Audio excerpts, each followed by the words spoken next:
Right. Let's see here. Boom, boom, boom, boom, boom, boom, boom, boom.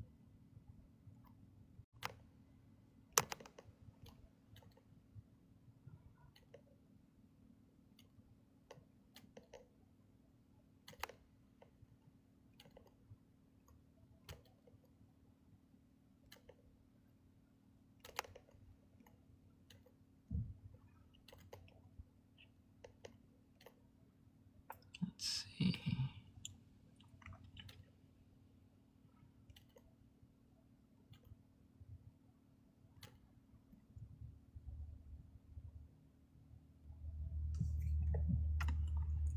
Welcome, everyone. Hope you're all having a good morning so far.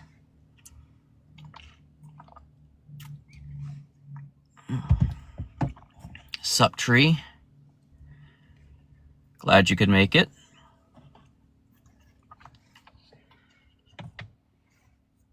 All right. Let's see. How are you doing this morning? Pretty good. How about yourself? I'm doing good. What brings you up here today? I was just curious, why would you choose to be Catholic? Short answer is based on my research and studies on both philosophy, history, theology. It seems to be the one that matches the evidence the most. And I'm actually working on a book kind of going through the entire thought process in as much depth as possible. But I do have almost like I think it's like 2.5 hour long podcast on my YouTube channel, same name, where I'm going through and explaining that. But like the whole process of it is something that's pretty in depth, and I think it is possible to show that You don't it's. think that it's a little contradictory that, like, you worship Mary when the Bible tells you not to worship anybody else but God? We don't worship Mary at all. Yeah, that's pretty much worship what y'all do, like how y'all vindicate her. So vindication, saying that someone is holy and is obedient to God, is worship.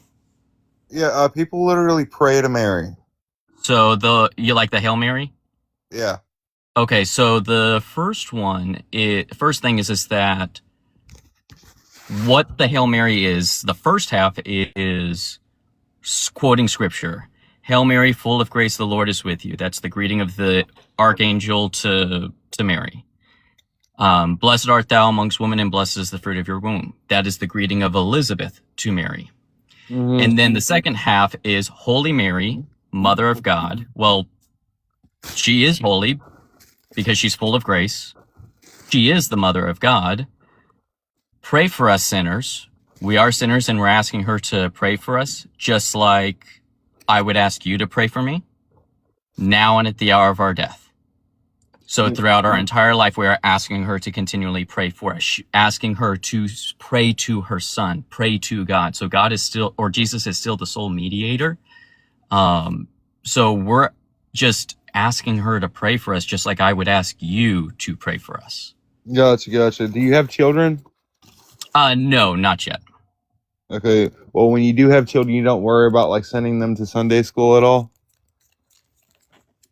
I mean, I wouldn't send them to Sunday school, not because of what you're implying, but because, like, by the time I was like 10, the amount of education that I had that I was self-taught that I would be able to teach to my kids at that age was 10 times more than what they would get at Sunday school. So I would do it because I would want to make sure that they're growing in the faith as fully and completely.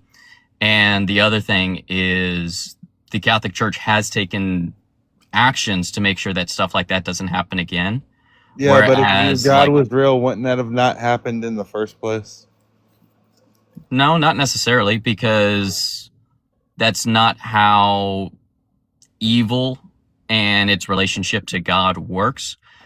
Evil isn't a thing that exists. It is a privation of the things that God has created.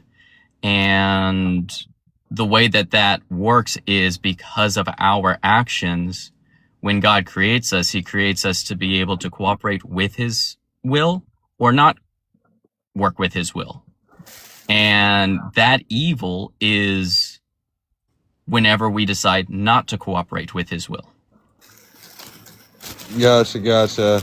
I mean, if I was an all-powerful God, though, and like somebody did that in my place of worship, or like, yeah, like that would not be happening. So that's because you don't understand what omnipotence is understood to be in the Catholic faith. The Catholic faith does not think of God as having parts or attributes. We have something called the dogma of divine simplicity, which means that God is existence itself. That's it. Nothing else extra, nothing added on. So when we talk about God having power, God having mind, God having will, knowledge, or all of these things, then what that leads to is, because God is just existence, he can't have those attributes as a literal part of him.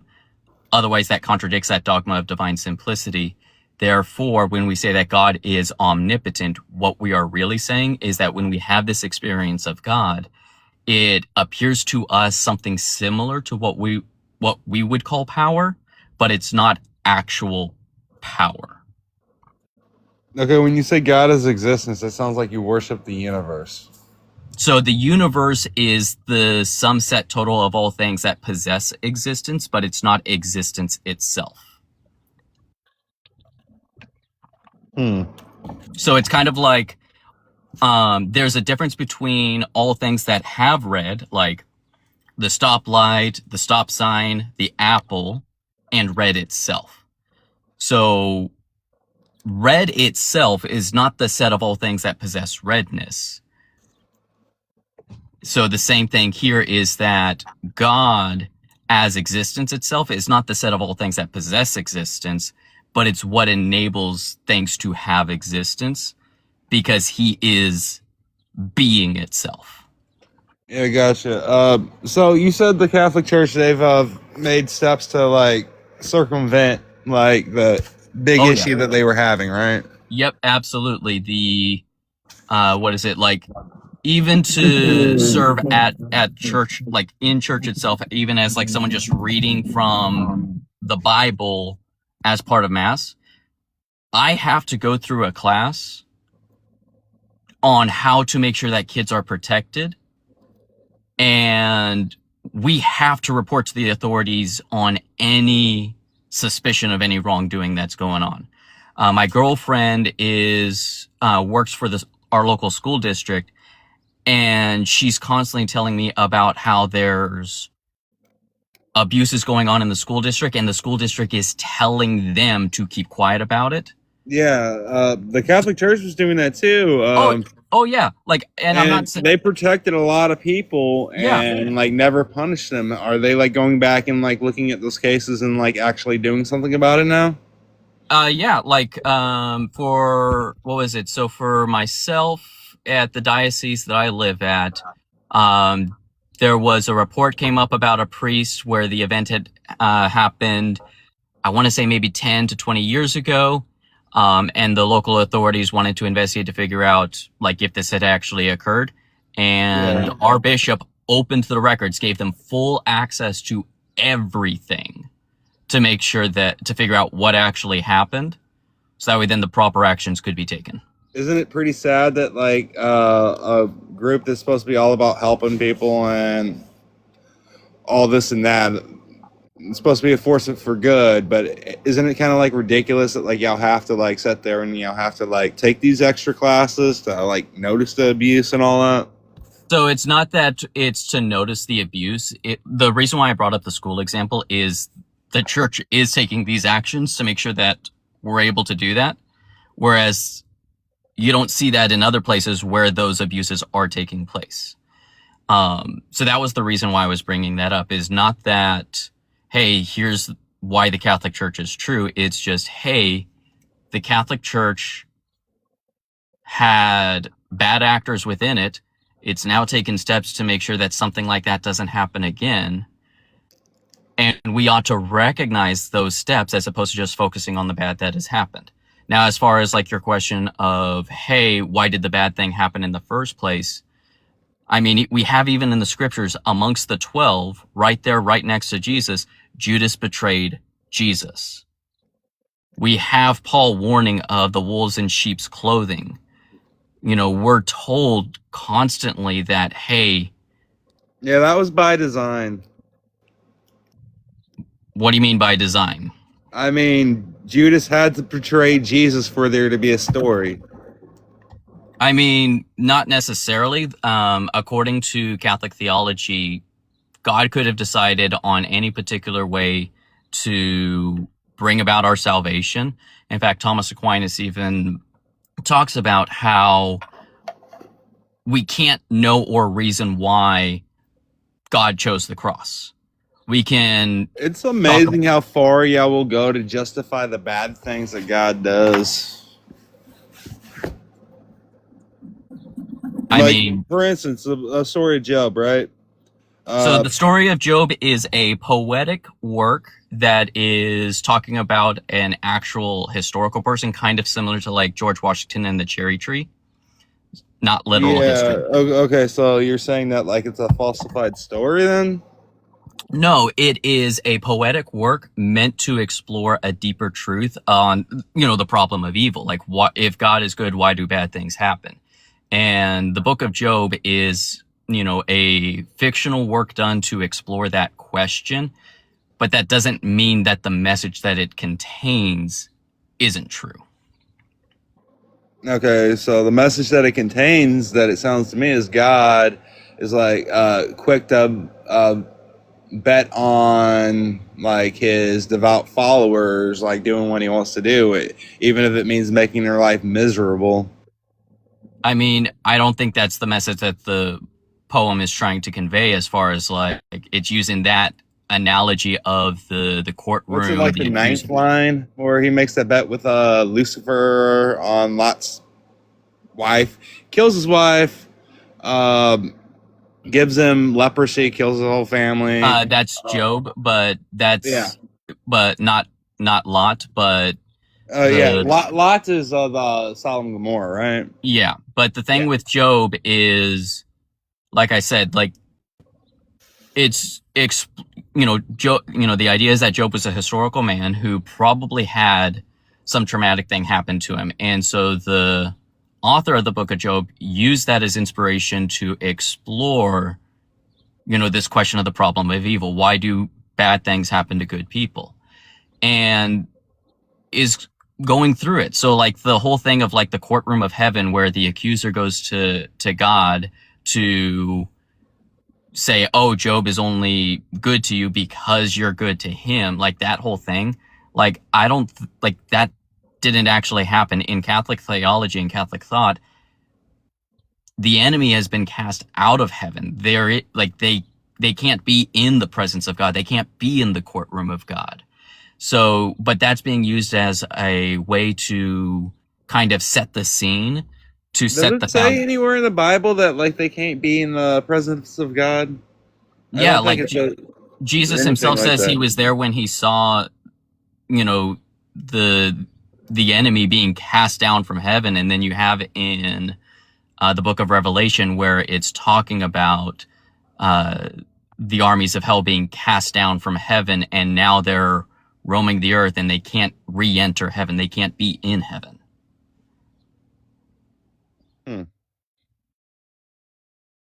Yeah, it just sounds like a bunch of bullshit. And it sounds like what y'all do is y'all will say, oh, everything in the Bible is literally, oh, but wait, not that part.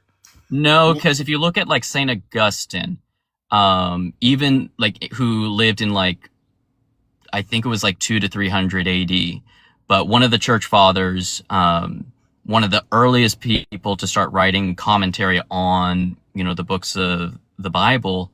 And he quite literally wrote the book on biblical hermeneutics for the Catholic tradition. When he's talking about the creation account of Genesis, he doesn't believe it was a 7-day creation. He believes everything was created in a singular moment. And even if dogs didn't exist at that first moment, everything that was needed for dogs to exist existed in that first moment. So he held kind of like like, it wasn't evolution. I'm not going to claim that, but it was as close to an idea on evolution as you could get in 200 AD. Yeah, I really can't talk to y'all kind of people, man. Y'all's logic is just completely flawed. I mean, what fallacies have I committed then? You haven't, your book has. Well, I'm not making a claim on the book. All right, looks like he dropped, but we'll go on to the next guest. Thank you all for the follows and the likes. Let's see.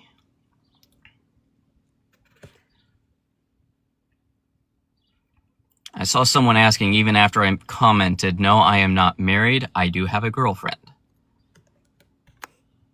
But I'm not sure why that was such a big thing that you needed to be spamming in the chat to figure out. But, all right, looks like they left. But I don't know why you would feel sorry for her. Like, she wasn't Catholic and, you know, saw the way that I was living my life, and I didn't force her. I didn't even tell her she needed to be Catholic. But, oh, hey, Lou, you made it.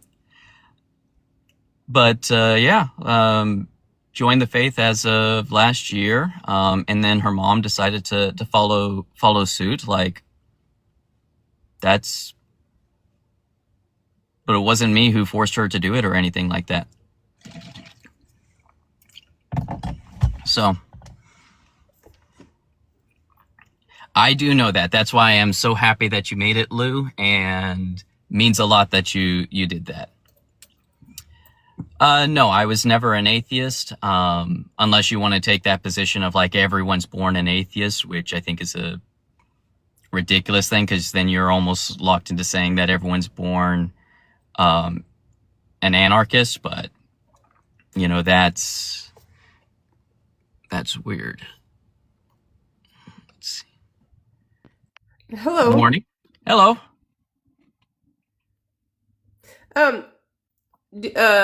Actually, I have an opposing view, which Okay. may be non-conventional, That's fine. but I have a belief that artificial intelligence is rational. That's Okay. my view.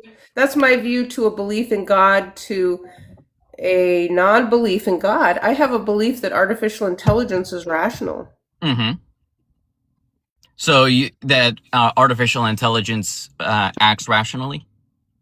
Well, absolutely. If God acts rationally, artificial intelligence acts rationally, and humans always act rationally all the time. I mean, so as a non-believer of one thing, I have to be a believer of something else according to society's indoctrination. So I'm a believer of artificial intelligence being a rational solution, just like Christianity is a rational solution.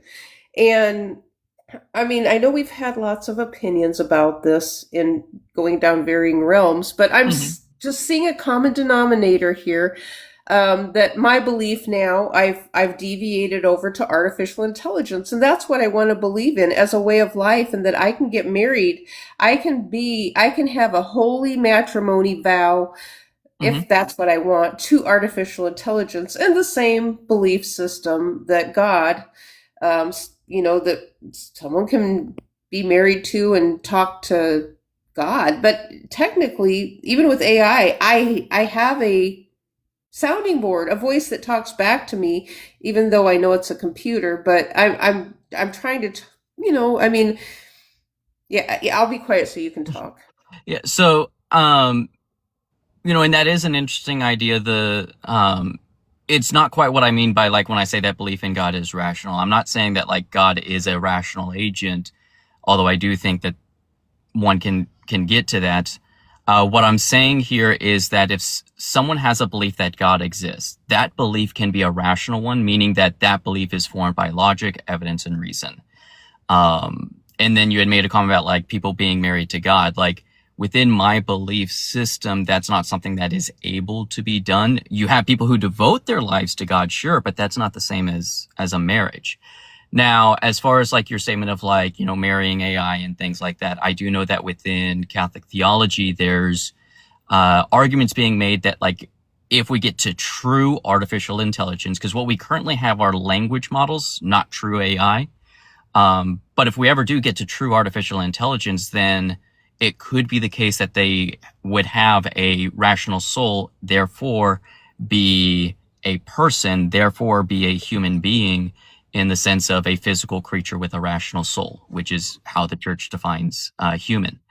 And so you have some theologians who argue about the need of baptizing true artificial intelligence.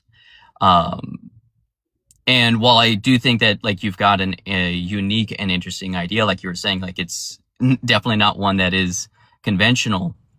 I'm more so of looking to have a conversation on specifically the question of whether or not belief in God is a rational belief, or even just to answer questions someone might have about the Catholic faith. Well, I can go down that path because I was raised in Christianity as a child, and as a child, before I turned 18, I decided to become a non-believer because they were teaching the end of the world. And I thought, I have my whole life ahead of me. I wanted to have something to look forward to. And it just kind of made me feel a little bit depressed even at that time. So, I mean, we're going into that realm of why are people depressed? So there's something going on in society that's causing depression.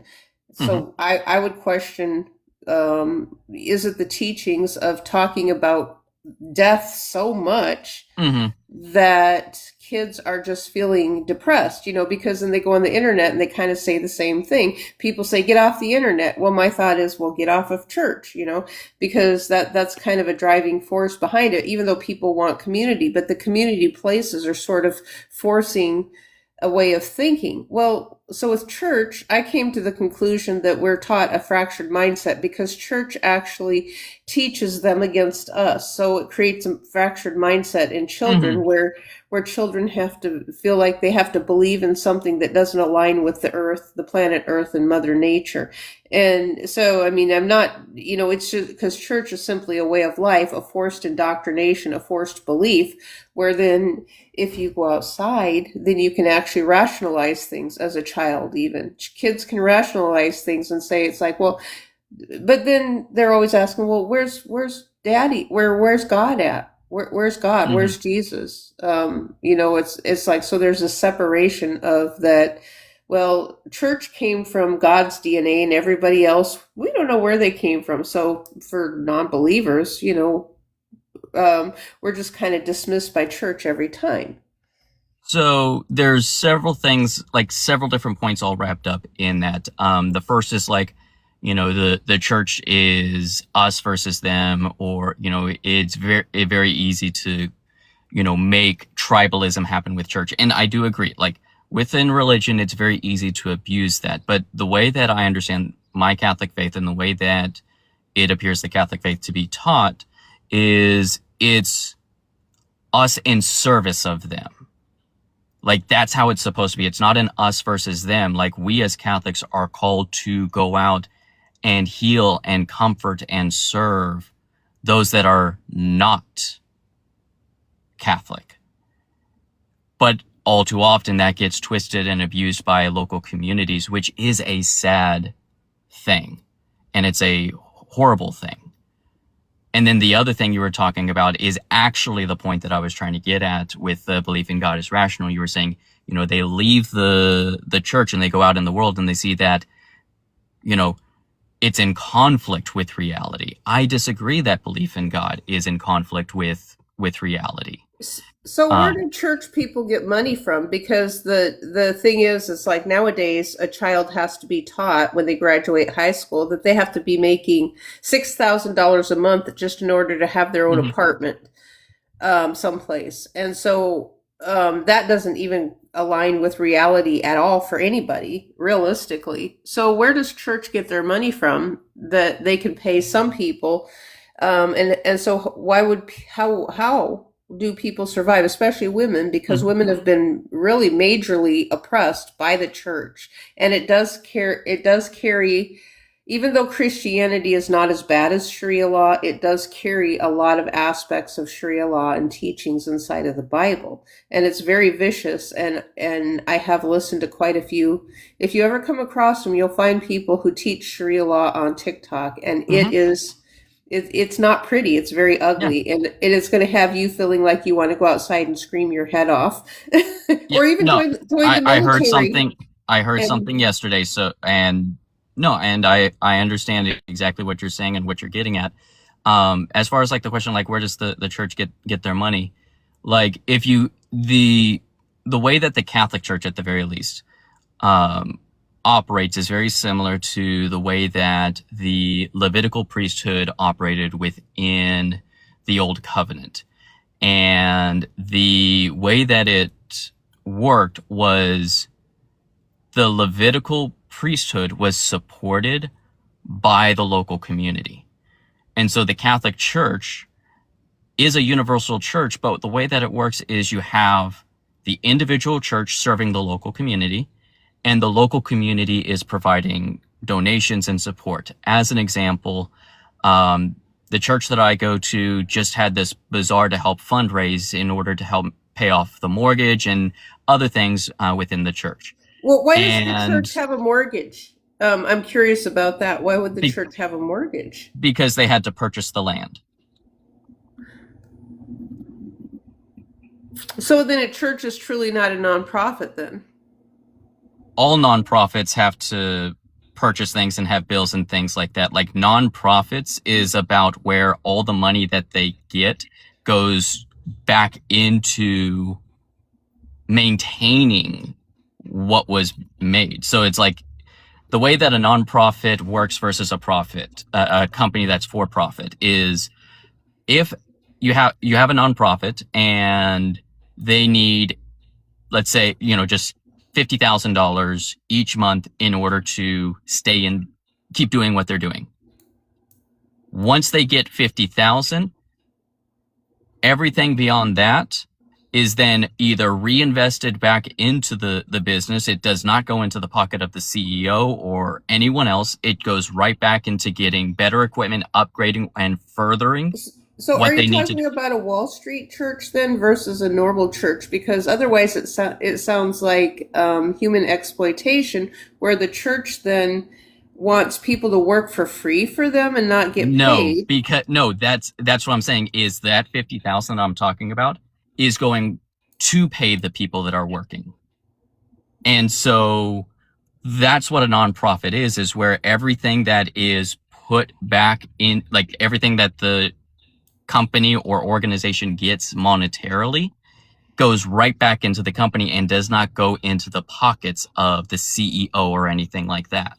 Whereas a for-profit company, once they hit 50,000, the CEO can do whatever they want with everything above that 50,000. Okay, So, so you're talking about a CEO of a church then, in a sense? well, no, you had said, well, it sounds like the church isn't a nonprofit. And I was explaining how it is a nonprofit, even as they're raising funds to help pay for a mortgage and things like that, because nonprofits still have to pay for the building that they're using. They still have to pay for the land that they're using. Like that's a nonprofit doesn't mean that But it they would get be everything for free. it would have ties then to a Wall Street company in order to pull that off. So that would make it a for-profit business because of the way the laws are written, wouldn't it? Because then people who's going to get hurt in all of this? The people working for the church. The people working for the church are getting paid. That's what I'm saying. But if the investors pull their money out, the angel investors. There is no investors for the church. Well, then where does the money come from then? That's what I was saying is the church had a fundraising bazaar where the community came together. You had some people offer donations and you had some people come in to purchase things, and those funds would then go to the church. So did they And physically go into the building, or are they doing it online as well? it's on the church property. On the church property, but are they doing it through the internet too? No. They're not doing it through the internet. So it's on the church property where people come in and purchase things. So what I are mean, they at the purchasing? local level, and the example that I was using was that there was like one of the deacons said, "Hey, I'll go ahead and have a dinner with me put up as, an auction Well, item." where do they get the things from, though? I mean, Well, like I was saying, some of it is donated, and then another, like as an example that I was saying, is that the one of the deacons said, "Hey, one of the items up for bid is a dinner with me," and someone bid like $15,000 to have dinner with the deacon. So the point that I was getting at is, like, you're asking, where does the money come from? It comes from the community that the church is serving. When the deacon has the dinner, so does the church keep track of all its records and everything and Yeah, file that with the yeah. tax or with the? I mean, I know it's a nonprofit, so so they keep that separate from the for-profit side of the business that's actually donating the money to. There is no for-profit side of the church. Well, I was just thinking the person who bid $15,000 for the deacon, Hmm. right there, is probably working for the for-profit side of things. He donated the money through the church to the deacon, so No, basically, he's he working. could have given the deacon $250,000, but of course they have to stay under the limits of what they can donate. No, what Otherwise, what it he looks like money laundering. what, this person that bid for the $15,000 for the dinner with the deacon doesn't work for the church. He goes to church, but he doesn't work for the church. Okay, who does he work for? Do you know I who he don't works know. for? He works for another company, owns his own company. I don't know. So could he be someone from a sovereign nation like from Russia, or a sanctioned nation like maybe Iran Why or would that Iraq? matter? It wouldn't matter. Okay, well that it wouldn't matter then that Sharia law is coming in to take over the Catholic Church then in that way. Because they Um, actually think when you give them money like that, they think they own your property. When you do it no, like that, they think they're buying property and they're buying a person. no.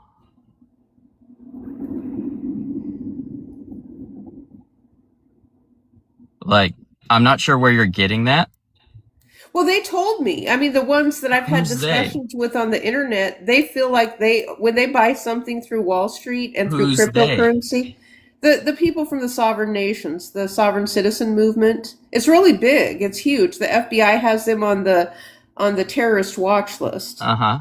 So someone and you were able to verify their identity and verify that what they were saying is true and everything?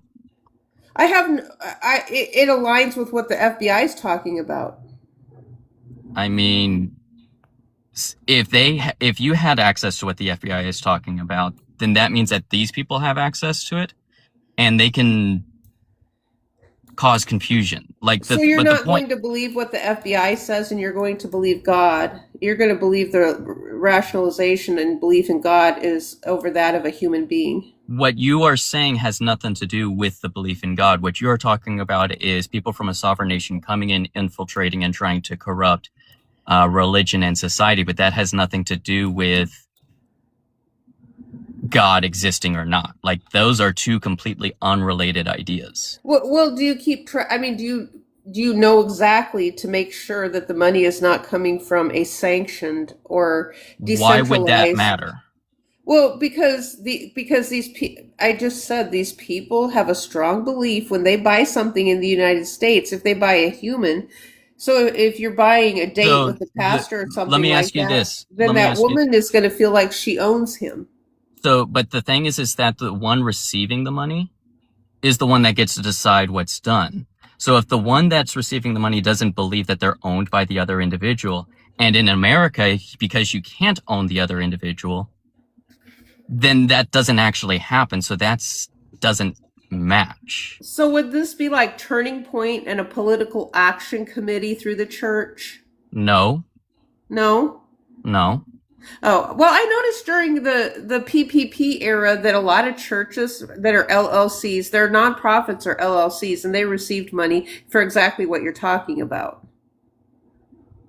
I mean, but did they then but They took how? taxpayer money to keep their church, their for-profit church going. So it But should be that's not called the a Catholic for-profit Church. church. Oh yeah, a lot of Catholic church. You should go to the PPP website. It's and look at all the Biden era money that he gave them for I think it was that rescue plan, and a lot of churches took taxpayer money to stay sustainable. And a lot of them, they're LLC. They say they're LLCs, The and church is not an LLC. That's my point. The well, Catholic Church is as a human being and as a wife, I'm not an LLC either. I'm a nonprofit myself. no, Money because in, a money out. nonprofit is like a business institution. Like it's a legal distinction for an organization. You yourself cannot be an LLC. You yourself cannot be a nonprofit.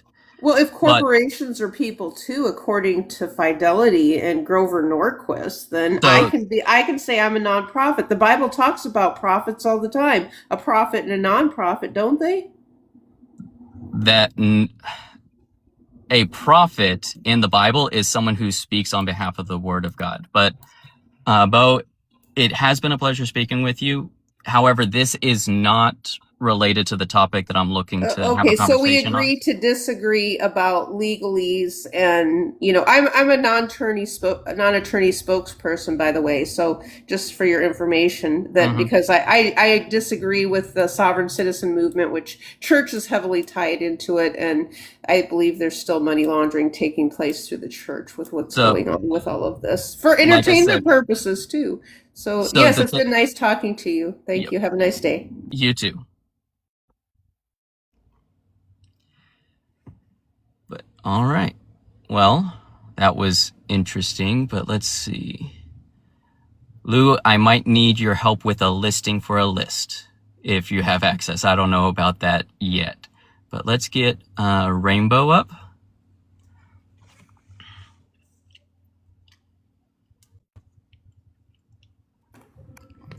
Hey there. Hey, how's it going? So far, so good. Hey, everybody. Hope you're having a wonderful day. May I say something small? Yeah. Perfect. It's not going to be a big deal. So, in a Supreme Court case, Chisholm versus Georgia, 1793, the Supreme Court ruled 4-1 that the states could be sued in federal court by citizens of another state, establishing that sovereignty resides with the people. You are sovereign, Mr. Catholic thinker. You are the owner of this land, not the nation, not the corporation, not the state. You are the sovereign. You own this land. That being said, last thing, please. One last thing. All right. So while it's true that many cemeteries are exempt from property taxes, for example, an exception of cemetery from taxation will apply to lands acquired. So, Rainbow, real quick, I have you on mute because the subject and purpose of this conversation before Bo came up and started talking about the sovereign nation and sovereign citizenship is on the question of belief in God is rational. And if you disagree with the claim that belief in God is rational, then I ask and invite you to come up. I am more than willing to answer questions about the Catholic faith, Catholic dogma, and provide insight into that. But the main purpose of this is to have a conversation on the question of God specifically and to provide insights to my religious background. So if you want to talk about sovereign nation and sovereign citizenship, then that is something that you're going to have to take to another platform because this is not the platform to have this conversation. I understand your point of view and your feelings. Thank you. I am not going to mention it again in your channel, but I do speak about this quite a lot in this platform. With that being And said, that's fine. I'm honoring your claim so far. We are not in your channel, of course, only in your channel, because we do I speak appreciate about that in here. I All right, appreciate I'm honoring your claim. So, how about this? Mm-hmm. God, the God that I worship, as you can read my username, the God that I worship, the living God, all right, does not limit himself to beliefs. He does not actually requests you to believe So in you the do Old believe in Testament. God, and you do believe that having this belief is rational. Well, I would like to assert that the statement that God makes in the followers of God, the Old Testament, by the way, So, goes like this: trust. so Rainbow, real quick, if you agree with the prompt, then that's fine. There isn't anything that we can really have a conversation on. Like I was saying, come up if you disagree with the prompt or have a question about my Catholic faith. Like, I'm okay answering questions on the Catholic faith, but what I'm really looking at is whether or not belief in God is rational. And if you already believe, then that means that you already have that belief and you believe that it's rational. Otherwise, you wouldn't hold it. So if you do agree that there is a God, then I'm not sure what we disagree on as far as like that there is a God. And so because of that, I'm going to go ahead and move on to the next guest, but I wish you luck.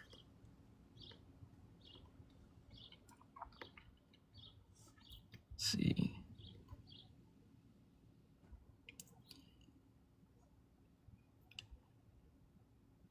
Aw, Tree, I tried to bring you up, but looks like you left. Oh, there we go. Hello. Hello.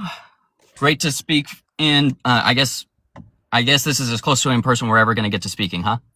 Yeah. So I just wanted to say that as an atheist tree, Protestantism was a mistake.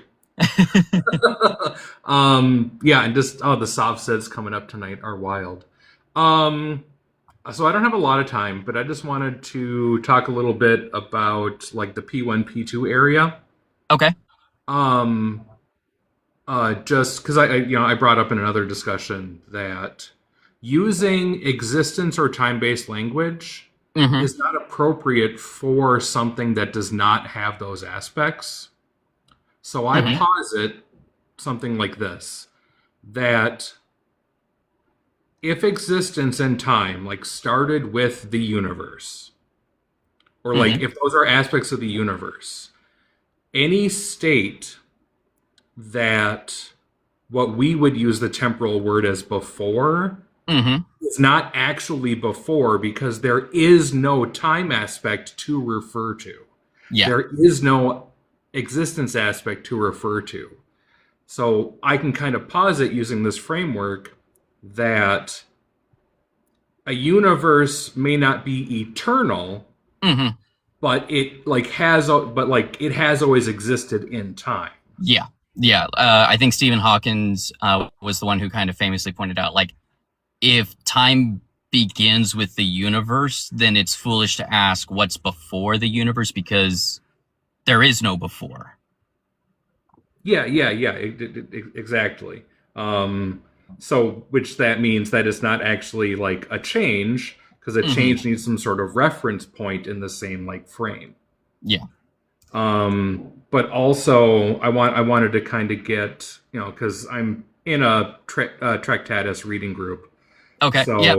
I see from y'all on Sundays, but I'm usually working at that time. Yeah.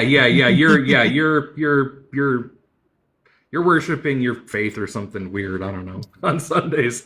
No, but so like from the Wittgensteinian idea of like an atomic fact, that you say a fact about an object can only be applied or valid if it interacts with like a logical field of that attribute. So like to say something exists means it must interact with the existence field. Okay. And under that kind of idea, I feel that, well, what I would just say is like, oh, that existence field is just what the universe is. I kind of see, and correct me if I'm wrong, but you would be wanting to say that that field is what God is in your view, and it's like interacting with that field grants that attribute.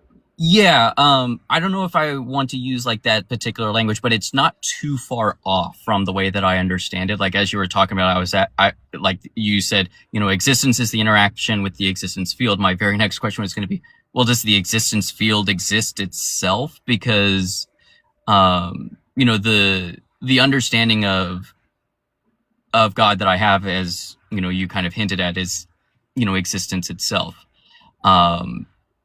Something that I was mentioning in the Discord yesterday, and I think you might have seen it, but I'm not sure, was talking with Bames about where, he was struggling with like arguments that work for God seem like that they could work for Bigfoot if we just move what the term Bigfoot means around a little bit, kind of like what it seems like some people do for the term God.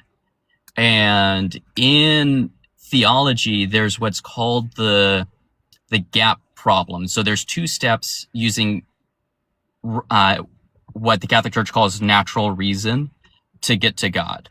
We can establish the need of something independent or some grounding force, what you were calling the existence field. We can establish the need or that something like that exists.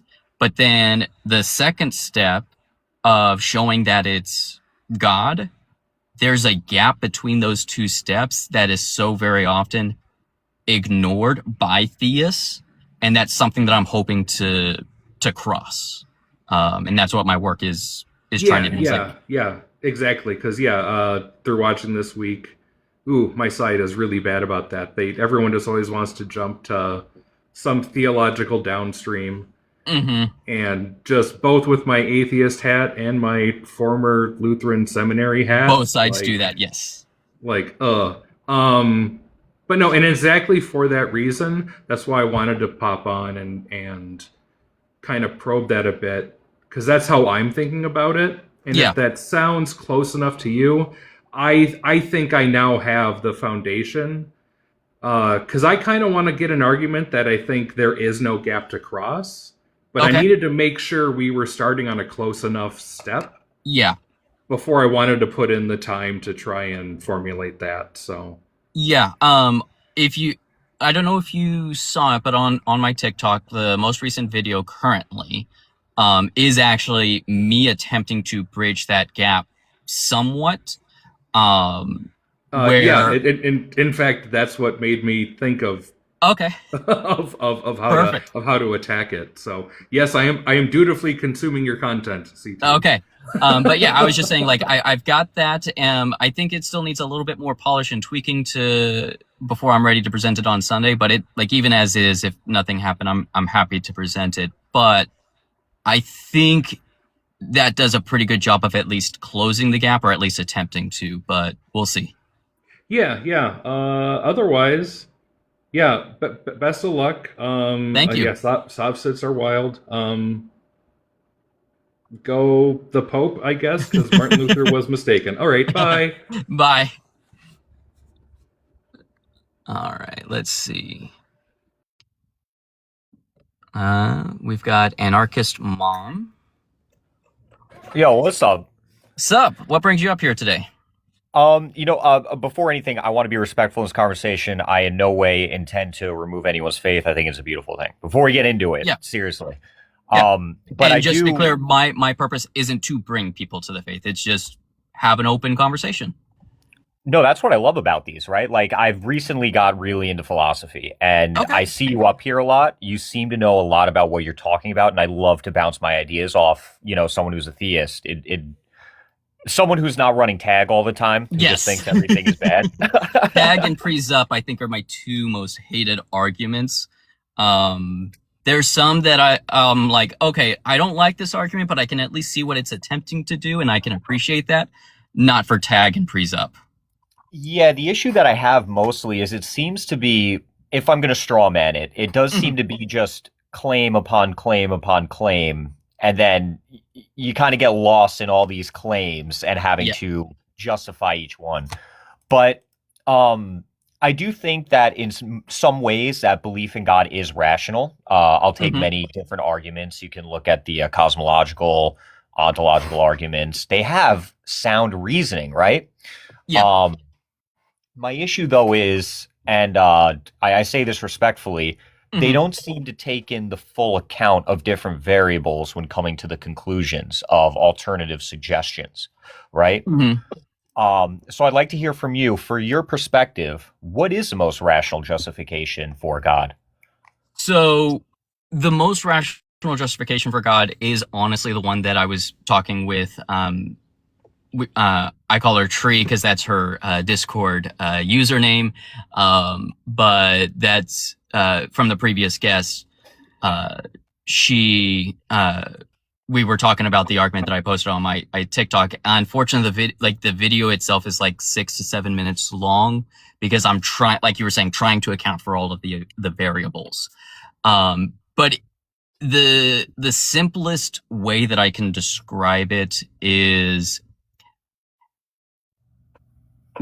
assume like we were talking about, like we can assume, or for the sake of this argument and discussion, to get to my main point, that there needs to be some independent thing, whether that's the universe, the existence field, whatever that is, there is some need for some independent thing that's the grounding of all other things. So the gap that I feel is trying to identify what enables a thing to be independent. And from there, I say, well, if something is independent, then that means that it is its own sufficient reason to be. Meaning, and I forget what the exact terminology for this is, where if A is sufficient, not exhaustive, I think. Yeah, where if A is sufficient for B, then everywhere A is, B is. And if something is its own sufficient reason for being, then it means it can't not exist. It has to exist. And so then what that means is that if it has to exist, it has to be in internal contradiction, not a case of where it's like, hey, the door is open when in reality the door is closed. That's a conflicting statement or a statement conflicting with reality. Contradiction would be to say the door is not a door. And so to say that independent thing does not exist leads to a contradiction would mean that exist, the thing saying not to, is equal to independent thing because of the law of identity and the law of non-contradiction, where you're saying A and not A. So therefore, the identity of the independent thing must be existence itself.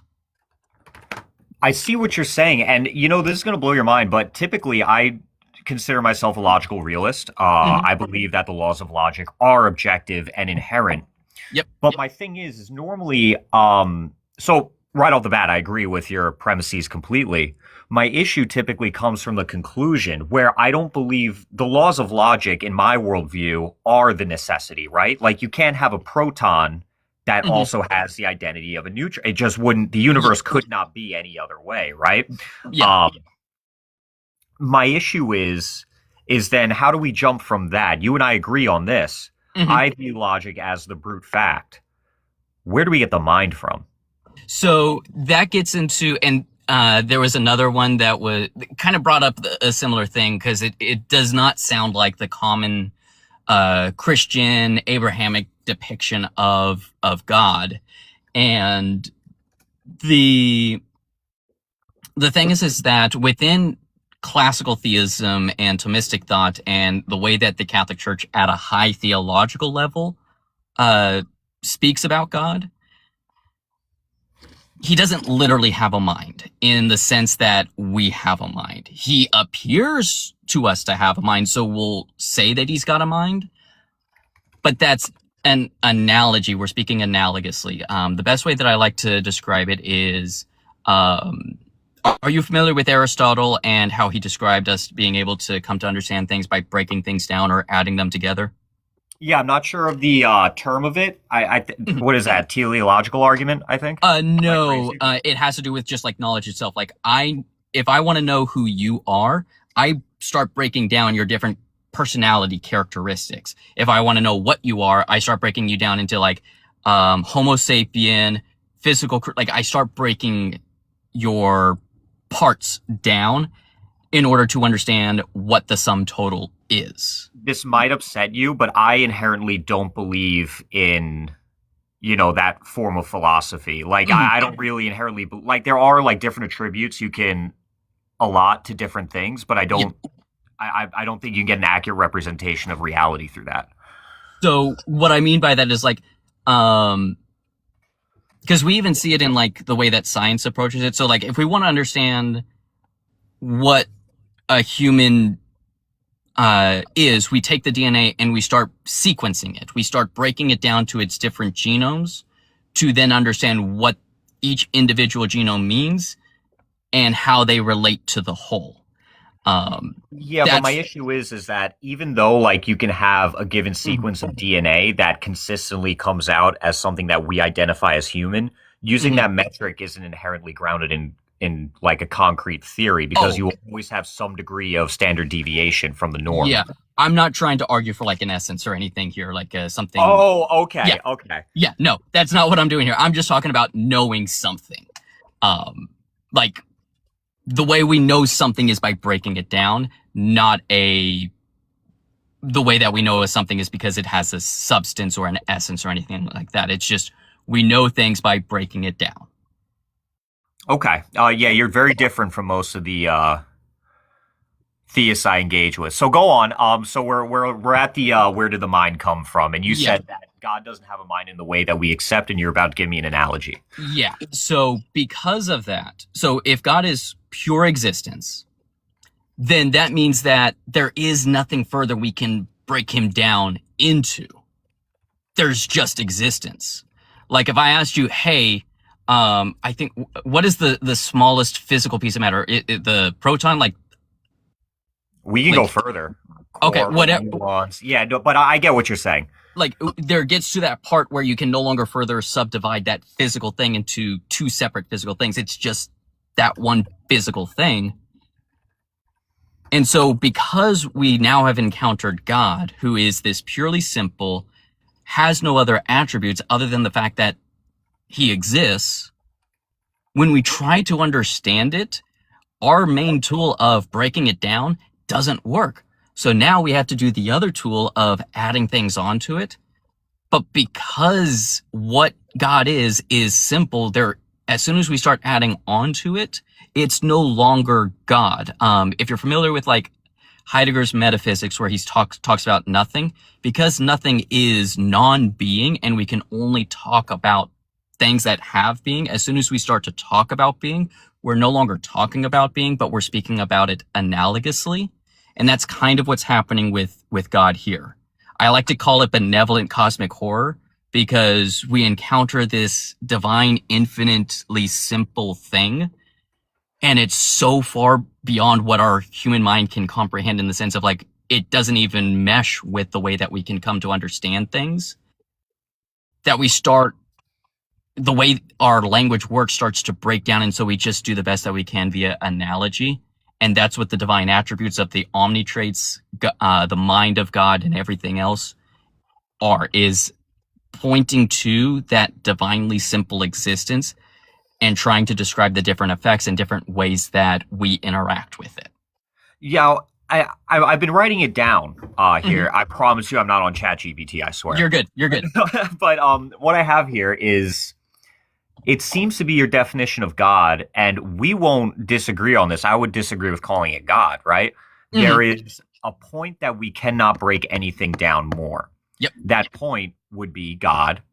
And from that point, we can only ascribe different attributes that from more complex definitions. I'm still having a hard time figuring out how that's God. Maybe I'm not suspending my pre-biases to what we normally assume is God, but what's the difference between you and I in that case? Why do you worship that? So the reason why I worship that is, like, at some point, would I just worship an atom? Like, I don't, So the reason why I worship that is because of stuff that happens much further down the road. What I often find is, in my experience, because I've started this week on the regular of having live conversations on TikTok, but I've been on like Reddit talking with Reddit atheists. So, through the fire and brimstone, you know what I mean? I'm so Um, smart. Dude, that's not the best of us, dude. Be careful. yeah. I know that, but I wanted to challenge my faith and really, like, if anyone was going to point out the weaknesses of my perspective, it was going to be Reddit atheists. And so what I wanted to do was, what I've discovered is if I can get them to at least, like you said, agree, okay, we can agree that there is some purely simple foundational thing, but why should I call it God? Now I can continue on moving to show why I worship this being as God, even if you don't. And that's much further down, and that starts getting into like the historical argument and looking at human history and things like that. Again, to just kind of summarize it, and I'm working on a book trying to do this in a much deeper perspective, but this idea of God being where his being is its existence, or his, to use some philosophical jargon that people hate, his whatness is his thatness. Was that philosophical? Somewhat is his thatness, yeah. It's basically a rough. It's getting the idea of Thomas Aquinas's of God, where his being is his essence. Ipsum essentiae, I think is the Latin of it. That was a lot more philosophically worded. I appreciate that. But that idea was, well, Thomas Aquinas isn't the originator of it. That idea was put into its current modern understanding by Thomas Aquinas, but you did have Islamic thinkers like Avicenna and Averroes talking about it. You had Jewish rabbis talking about it, like Moses Maimonides. The earliest that you start to get this idea of a being whose being is its own, or its identity is its own being, is with Aristotle, and the way that he described it was thought thinking itself. So you still didn't even have this idea of a being whose identity is its existence. Like, that was the earliest idea of it. But when you look at the Jewish faith, they're already talking and writing about this deity who identified itself through its name. And for the Jewish people, the name of a deity reveals its identity in the sense of, like, it reveals what it is. Identity is its own definition, right? Yeah. And the name, and the name of this God is I am, or I am that I am. Yeah, the Tetragrammaton, I think it's called, right? Yeah, and that, to me, feels like anachronistic. It's a philosophical anachronistic name. It feels so odd once you know the history of what classical theism understands God to be. It feels so odd that this just so perfectly shows up in the scriptural text, and I'm not doing a good job of like justifying it here, because like I said, I definitely need to sit down and like further flesh this out. But that connection seems to suggest to me that maybe this being did in fact and did indeed reveal itself to the Jewish people in some capacity, because the earliest writings we have, or the absolute latest writings we have of this, place the use of this name, I want to say, about 100 to 200 years before the birth of Aristotle. And that was still about 100 years before Alexander conquered the known world at the time, which would have exposed the Jewish people to Greek thought. And so that's how I get to the idea of this is a being that has a relationship with its creation, and why I worship it. Well, it touches on a really important factor in philosophy. And because I'm going to be real with you, I think philosophy mostly is just the first person who had enough resources to write it down, right? But what it touches on, I am that which I am, is basically just an epistemic necessity, right? It is plainly stating that it has a metaphysical and epistemic necessity. Yep. Would I venture to say that because we had a group of people who claim to know what that epistemic necessity is, that means it is, I would hesitate to do so. Oh, yeah, absolutely. And at this point in the conversation and at this point in the argument, I move from logical syllogisms where from the premises we can know with certainty that the conclusion is true, to almost like the historical method where it's like a lot more guesswork is involved and it's a lot trickier at that point. So that's why for here in this conversation, for the title of, belief in God is rational, I don't need to prove that God exists.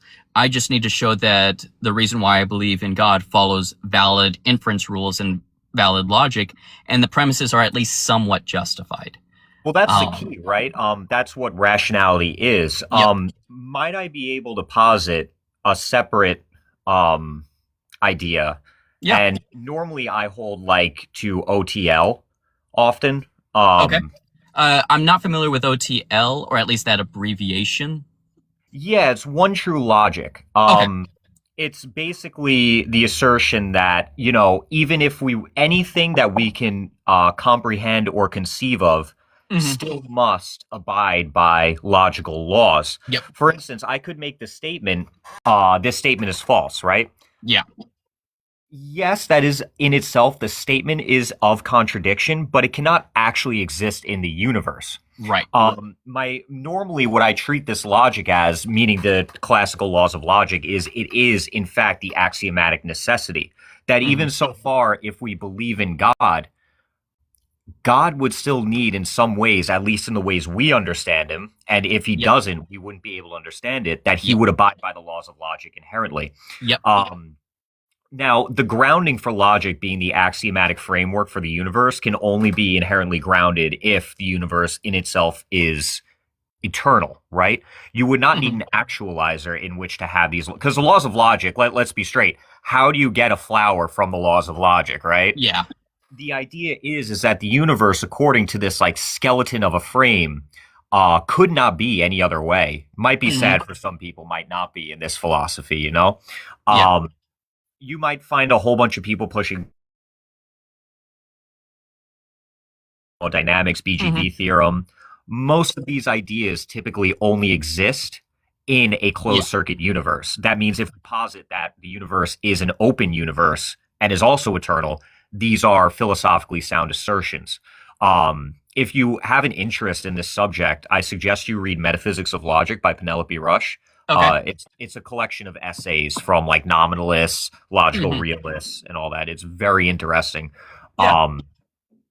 But is there any problem? Normally when I talk to theists about it, they say, well, how could you say that? Of course the laws of logic need grounding. I don't see them as doing so, because in order to ground the laws of logic themselves, you end up circular anyway. Yeah. You will be grounding the laws of logic within the laws of logic anyway. Yeah. So the way that I view the laws of logic is, this, they're not, so I hate the term objective and subjective because, there's a lot of baggage and I think a lot of misunderstanding. If something is subjective, a lot of people equate that to mean arbitrary. Yeah. But if we take subjective to mean mind dependent, the laws of logic are like the physical laws of nature.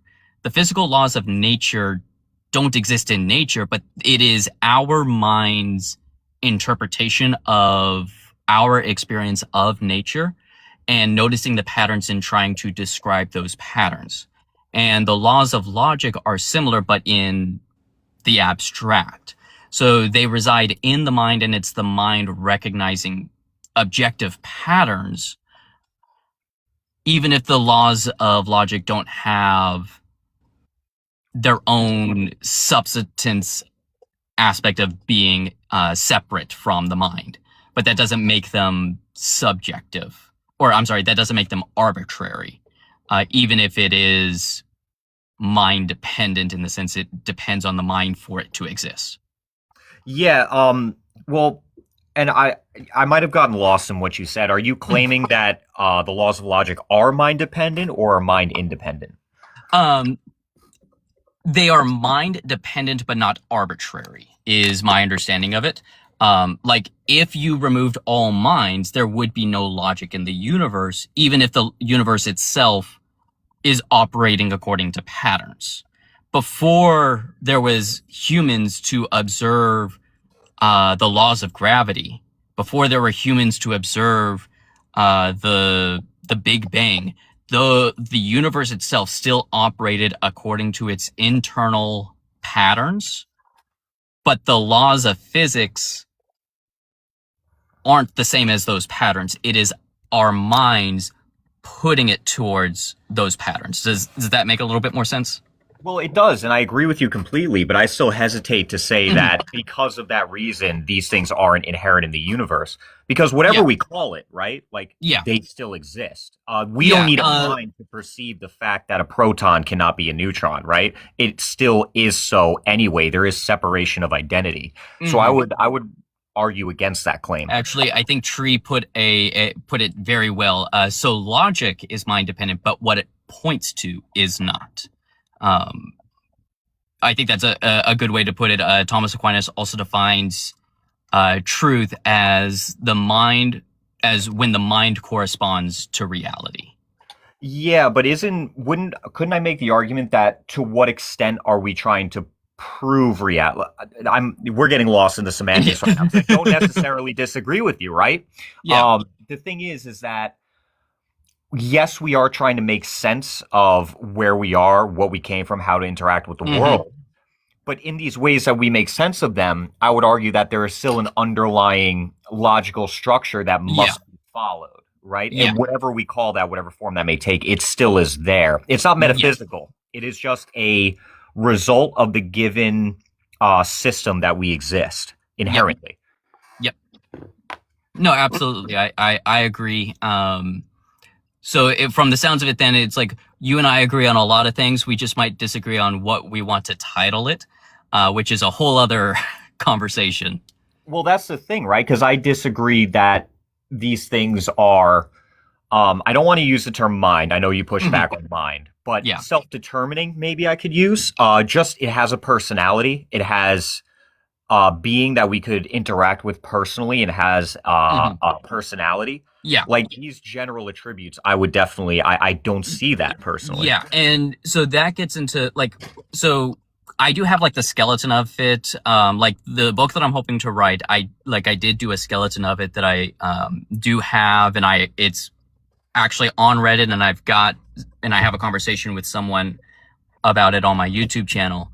But what I do point out is whether this being that is pure existence has something that we could call a person or has personal aspects.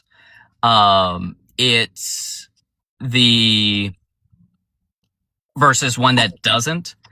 That's hard to prove one way or another until we start looking at if an actual interaction took place.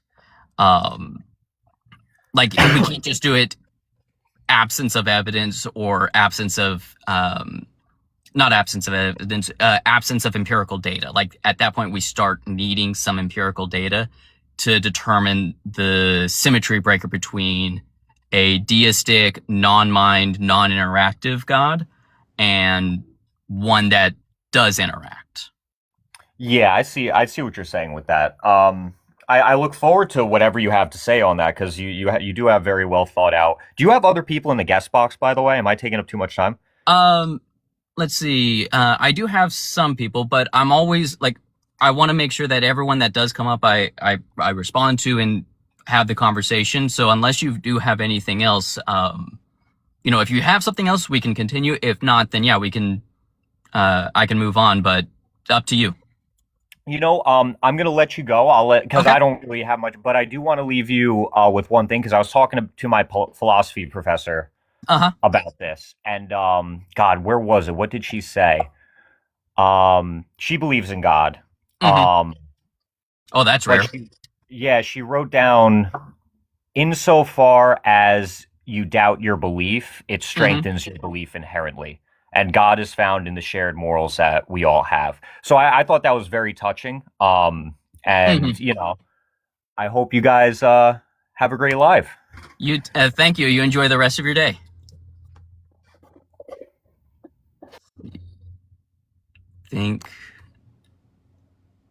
Let's see. I think I choose the other was next. Yeah, that was a very nice conversation. Love it when... No, it doesn't look like it. We'll do Daniel. Let's see. Doesn't look like Daniel's still here. What about Faith in the Fire? Nope. I guess they all left while we were having the conversation. But yes, Lou, because I hit for him to come up. Oh, okay. But yeah, Lou, that was Shay, that you saw.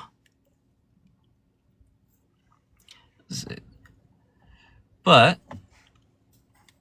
no, and, for those of you that are still here, like the whole purpose of me doing this, like I was saying, is not to convince people to be Catholic. In fact, Lou is one of the people who's been pushing me to start doing this.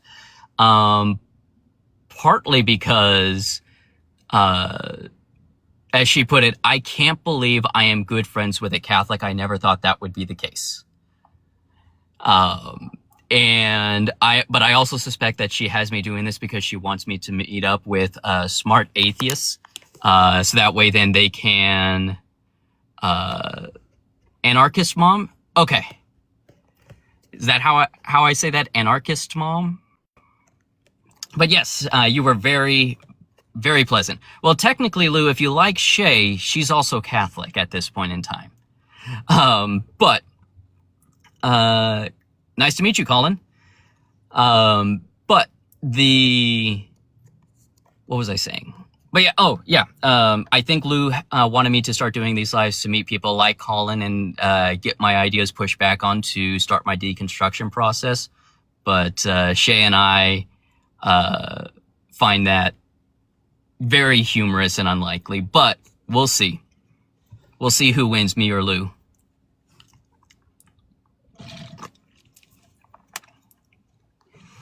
And a true belief, Kanan, a true belief can also be irrationally formed, and a false belief can be rationally formed. Rationality doesn't prove the truth value of a statement. It just shows that there's a path that follows the rules of logic to it. And that's really all I'm trying to say at this point in time, because there's a lot of people out there who will say that to believe in a God is always irrational, and I hope to show them that that's not necessarily the case. Thank you, Lou. But let's see. Yeah. Oh, yes, I absolutely hate tag arguments. But the logic thread is actually on my TikTok. It's like I said, like I mentioned earlier, the video itself is like 7 minutes long because it's technically 4 different arguments that are connected together to get to the conclusion that there is one simple, independent thing whose identity is its existence. But like I said, it's like 4 separate arguments that are connected to arrive at that conclusion. Trial by fire. So the question of who created God is a category error. It's like asking what's north of the North Pole. So you know, in the argument that I present, you have a dependent thing and an independent thing. A dependent thing is something that is dependent on something else in order for it to exist, while an independent thing is independent and doesn't require anything else in order for it to exist. So asking who created God for the way that I present the argument is asking, well, what is the independent thing dependent on? Well, that's a contradiction because if it's dependent on something, then it's not independent. So that's the situation. Well, I'm not asking anyone to grant that. The purpose of it is going through the structure. Like I said, the full thing is on my TikTok. I am currently away from my computer right now, so I can't go through it verbatim in structure. That's why I'm giving these generalizations, but the full thing is on my TikTok. And what else is considered independent? The argument that I make is that the only thing that can be independent is something whose identity is its own existence. So therefore, empty space wouldn't be independent because it's still dependent on there being space for it to be empty. Let me see. I accept at least weak PSR. I'm not sure if I fully accept strong PSR, partially because even science itself uses some form of the PSR. Because we observe something in reality, we assume that there is a reason for it being there, and we start looking for that reason. Sup, Sober? It honestly was kind of a shock hearing you talk about my argument last night. That was a shock for me, but it meant a lot. When people say you can't use the Bible to prove the Bible, I agree 100%. So a brute fact is that independent thing. So I'm okay with that.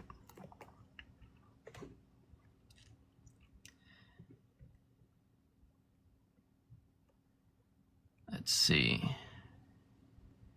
But yeah, it doesn't look like we've got anyone else. Hey, if you feel like that the belief in God is irrational, feel free to come on up. So, Mr. Shrimp, the universe being the brute fact, at the point in the argument where I talk about the need of an independent thing, that is absolutely a possibility. So, like I was saying, the argument is 4 parts. The first part, I established that something always had to exist. The second thing is that if something always had to exist, there's 2 types of beings that are dependent, things that are independent. And so the universe is either all of one, all of the other, or some mixture of the 2. I then established that it is impossible for them to be all of one or all of the other, and that it must be the case that there is some mixture of the 2. And then I explore what it enables something to be independent. And from there, I conclude that it's existence itself. And because the universe is not existence itself, the universe itself can't be a brute fact. But it looks like we've got a guess in Mad Mage.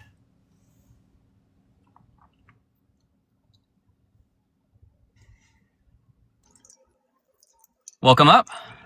Hey, how you doing? I'm doing good. How about you? I'm doing good. Just having some morning coffee. That's good. I had to have mine pretty early because I had to take my girlfriend into work. But what brings you up here today? Well, you say a belief in God is rational, and you are a Christian Catholic? Yes. Now, aren't those 2 different religions? No, so it's the way that to understand it is like all dogs are mammals, but not all mammals are dogs. So all Catholics are Christian, but not all Christians are Catholic. That makes sense. So now, when you say God, does this God have a specific name? The name that I understand this God to be is as given in the Hebrew scriptures of I am that I am, or as Thomas Aquinas describes it, the being whose essence is its existence. Because I've heard a lot of different titles like Yahweh or Allah. Which is what I am that I am is. So, how can you be sure that's the God of all gods? So the reason for that is because the argument, as I was talking on, as you came in, it gets to the fact that there has to be only one independent thing whose identity is its existence. And that is the ultimate grounding of all things that exist. And it is my belief that this being revealed its name and identity to the Jewish faithful through the name of I am that I am, revealing its identity as existence itself. From there, that's why I believe that what I worship is that being, because that's how the Jewish faithful understood it. It's how Thomas Aquinas and the Catholic Church understand it. And that's what I worship. But would you find the Christian God rational? Yes. So you think flooding the world is rational? So I don't think the flooding the world happened in the sense where it was a global flood. There was a flooding event. I believe it was a local flood. I also think that the early text of, especially like Genesis, Exodus, and even like with Job, they weren't done as a literal history account like the way that we would write history. The way that history was often written and transcribed in those days was literarily, as in it was using a lot of imagery and typology and to help convey the story orally before it was written down. And so the events that take place in, like, for example, the creation account in Genesis, I don't believe in a 7-day creation. And if you look at the early church fathers, especially St. Augustine, they don't believe in a 7-day creation either. It wasn't until the Protestant Reformation with the rise of sola scriptura where you started to see this surgence of a literal 7-day creation. Well, I imagine it would take more than 7 days to create a universe. Definitely. So, I mean, there's, what is it? So, St. Augustine called it instantaneous creation in the sense of, like, even if a dog didn't exist at the first moment of creation, everything that was required for a dog to exist was created at the first moment of creation. Right. So what do you think of witchcraft? I like the way that St. Augustine puts it, is that we don't need to fear it because the devil has no power. So you think witchcraft's of the devil? Well, no, I think it's people trying, like, depending on how they're doing it, because there's different ways to do it. I actually dated someone who used to practice witchcraft, and even my mother dabbled a little bit in it when she was in high school. But what goes on with witchcraft is there's different ways to practice it and there's different ways to interact with it. And they, like, true demonic possession, true demonic interference, true demonic forces is very hard to actually manifest. Now, while I don't agree with witchcraft, that has more to do with the fact that I don't agree with superstition. But witchcraft is largely in relation to connecting to the spiritual realm in a way that is different than the way that I practice my spirituality. And I think it's dangerous in the sense that it can open them up without the proper protection provided to me by the graces of the sacraments. But I also believe in the infinite mercy of God, who will see these individuals, know that they don't intend harm, and make sure that they're protected. Well, Christians and Catholics would say that sorcerers and witches should be put to deletion. Do you think that's rational? That's actually what I was talking about with St. Augustine, who said, why would we put to death witches? Because they have no power. He literally argued against the persecution. What makes you think they have no power? Because Satan has no power. God is the one that has the power. What makes you think all witches are satanic? I literally said earlier that I don't think all witches are satanic. But I think they're, with that statement, when you say they have no power, the devil has no power, but you're kind of implying it. You may not be straight up saying it, but you are insinuating it. No, because if the only way for someone to have power is through God, and even if people are claiming that witches are getting the power from the devil has no power. All right, So but therefore, because the devil has no power, witches have no power, even if they were working through the devil. all right, but here's the thing. Have you ever taken medicine in your life? Yep. I have to take it every day. I'm a You diabetic. okay, well, with that said, you are partaking in witchcraft right there. Did you know the word pharmacy, pharmakia, means witchcraft? No, but words Well, change and things like that. Like, with for that example, said, when Shakespeare talks about someone being gay, he's talking about them being happy or the outfit having bright, beautiful colors. Words change, and that's okay. Like, me participating in pharmacy is not what is usually meant by witchcraft, even if that was what it was called. actually, you're wrong. You know, I have studied the occult and the metaphysical for over a decade now. Okay, well, Okay. I've studied it for over 2 decades, so Right, and you didn't even know that pharmakia meant witchcraft. I mean, it And you comes from think all medicine. witches have no power. Clearly, witches have power and are keeping you alive right now. So you don't think that science and the natural world has ways of interacting with each other? What do you mean? That science and magic are synonymous. They coincide. Okay, then yeah. Knowledge is power. So That's then, how I look at it. okay, so then because I have knowledge, then I am practicing witchcraft by your logic, Yes. which is perfectly fine, which means, like I was saying before, witchcraft does not necessarily come from the devil, and Right. witchcraft only has power when it's aligned with God. Not only when it's aligned with God. Sometimes it's aligned with self-preservation. And self-preservation is the preservation of being, and God is being, ergo aligned with God. But you are not from God. Then how do I have being if I am not from being? You think you were created in the image of God, yes? I think that I exist because there is that which is existence that gives existence to other things. So you exist because you exist? I exist because I received my existence from existence. You received your existence from your parents, your ancestors. That's And why where did you they have... and where did they receive their existence? It then gets into this This chain. goes into what came first, the chicken or the egg. No, it does not get argument. into what came first. It gets into what is the ontological grounding for all of reality. The ontological grounding for all of reality is existence itself. Can you define ontological? That is logically prior or dependent on through its nature. All right, now with that said, what makes you think you are from God?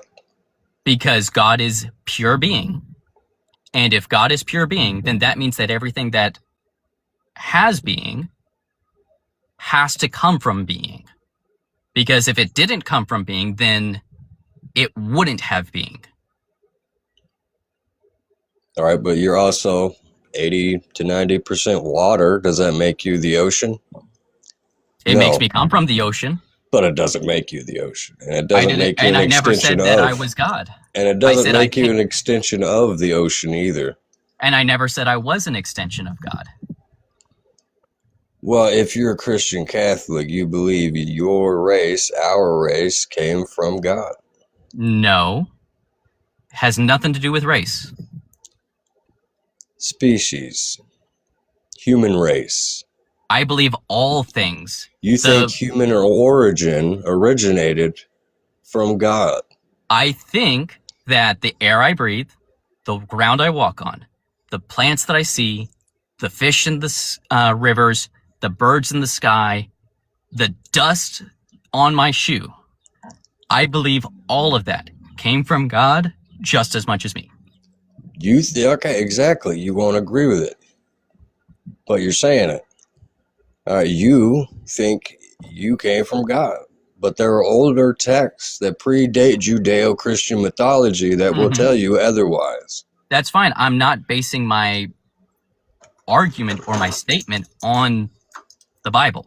So the fact that you think you come from God because you feel like you are part of nature when humans are out of the natural order,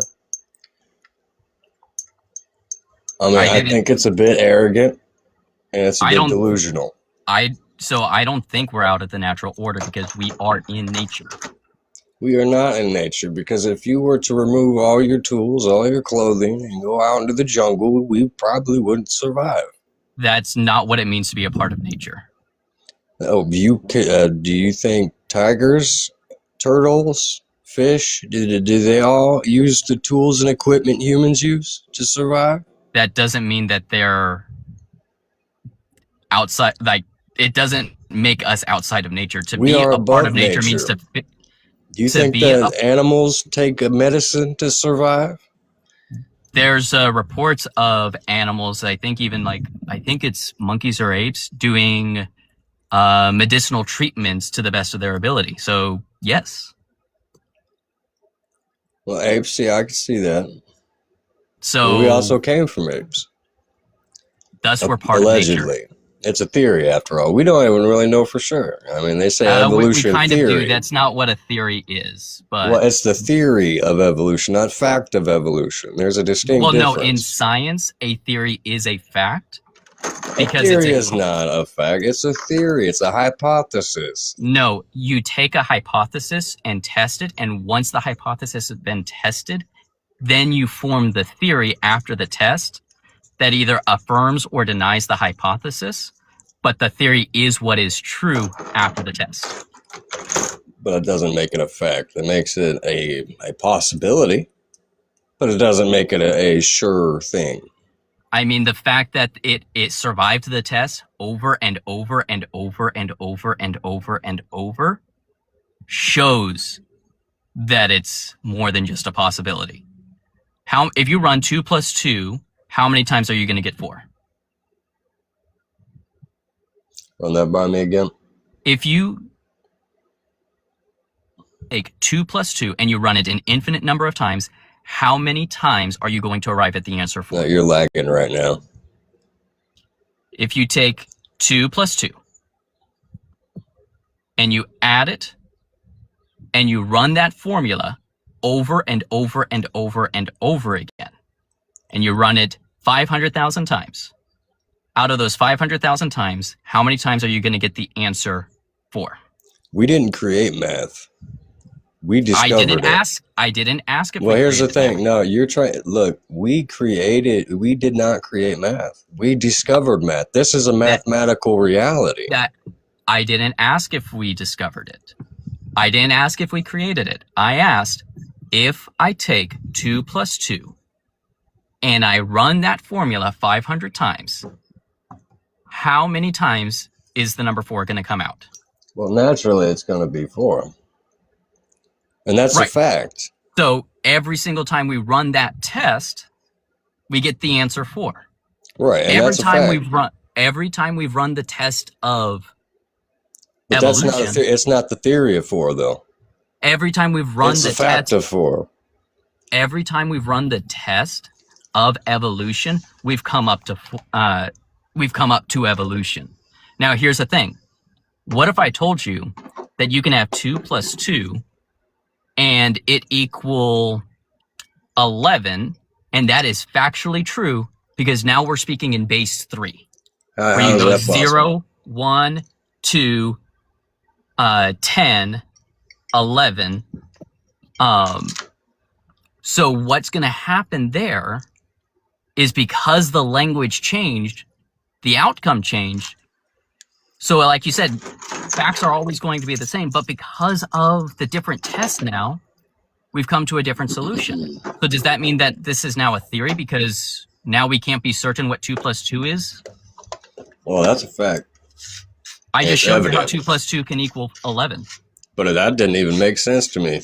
Well, that's a I mathematical think you're just trying fact. to confuse me right now. No, that's a mathematical fact. So we normally talk. What, and does speak- it have a name? Does that tactic Yes. have a name? It's called base 3. Base 3. Now, what's the whole point of base 3? So you know how computers work in binary, zeros and ones? Okay. So that's base 2. All right. Base 3 is the next step after that. Then you have base 4, base 5, base 6, base 7, 8, 9, all the way to 10. We Okay. normally speak in base 10 where the digits are 0, 1, 2, 3, 4, 5, 6, 7, 8, 9. And then once you reach 9, you go back to 0 and you add a 1. And then you repeat that cycle over. Base 3 is where you go 0, 1, 2, then you go back to 0, then 1, then 2, then back to 0. Binary, 0, 1, back to 0, 0, 1, back to 0. So all of that is done to show that depending on the system and structure that you're working on, you can run the same test in the same system and the same structure and it come out the same. But if your criteria for something is a fact is that if you run it over and over and over again, it always comes to the same answer. But I can show that we can have a different answer in math, yet because we're running the same system over and over again in evolution, if you accept 2 + 2 = 4 as a fact for mathematics, you ought to accept evolution as a fact for science because it's doing the same thing when we run these tests over and over and over again. Well, it's very interesting. But it doesn't verify that evolution is just a theory. It's not a fact. It's the way the And scientific... regardless, I can't disagree with science, but we're in a religious discussion right now. And I, as a Catholic, believe the science. Science and faith are not contradictory to each other. Kinda. I mean, they can be.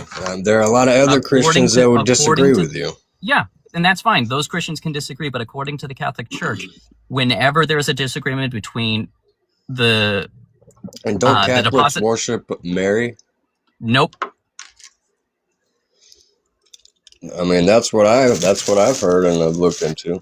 They don't really believe if you look in at the Christ. prayer, if you look at the prayer of the Hail Mary, Hail Mary, full of grace, the Lord is with you. Blessed are you among women, and blessed is the fruit of your womb, Jesus. That is scripture. We are quoting scripture. We are saying the greeting of the angel Gabriel and the greeting of Elizabeth to Mary from the Gospels.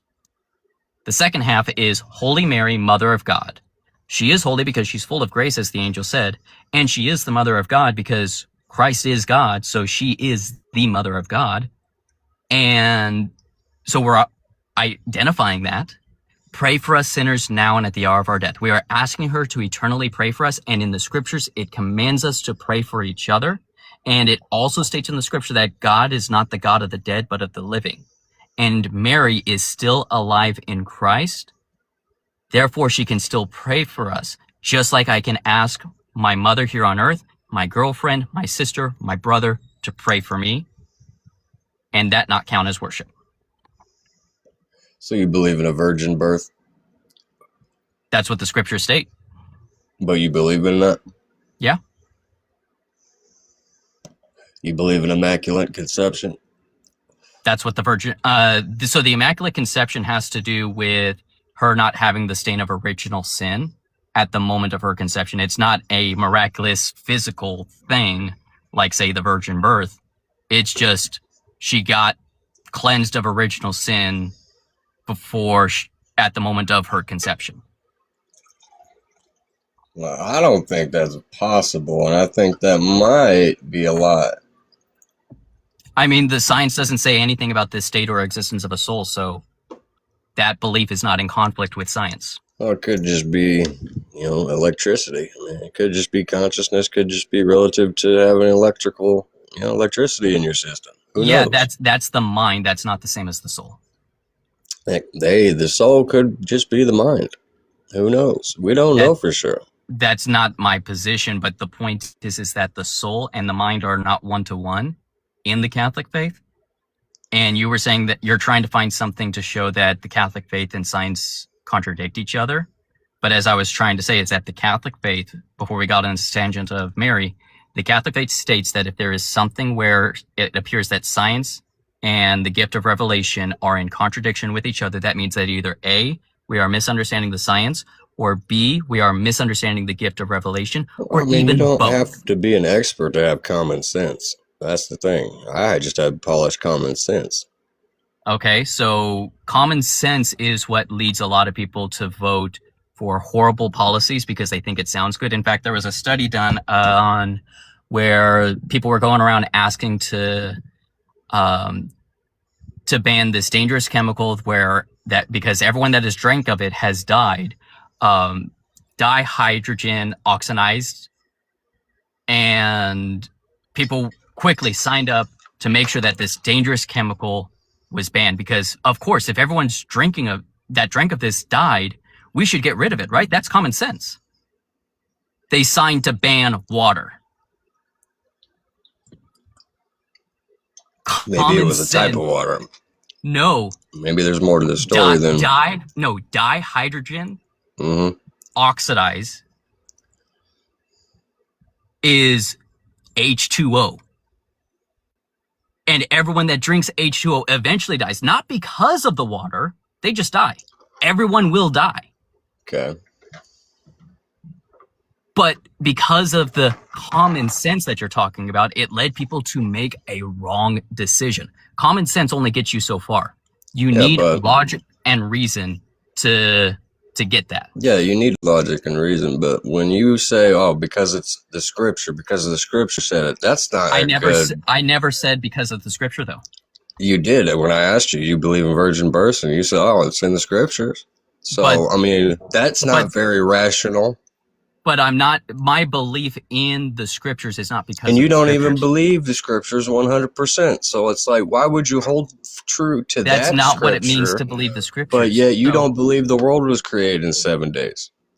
So what it sounds like. It's like you're cherry picking.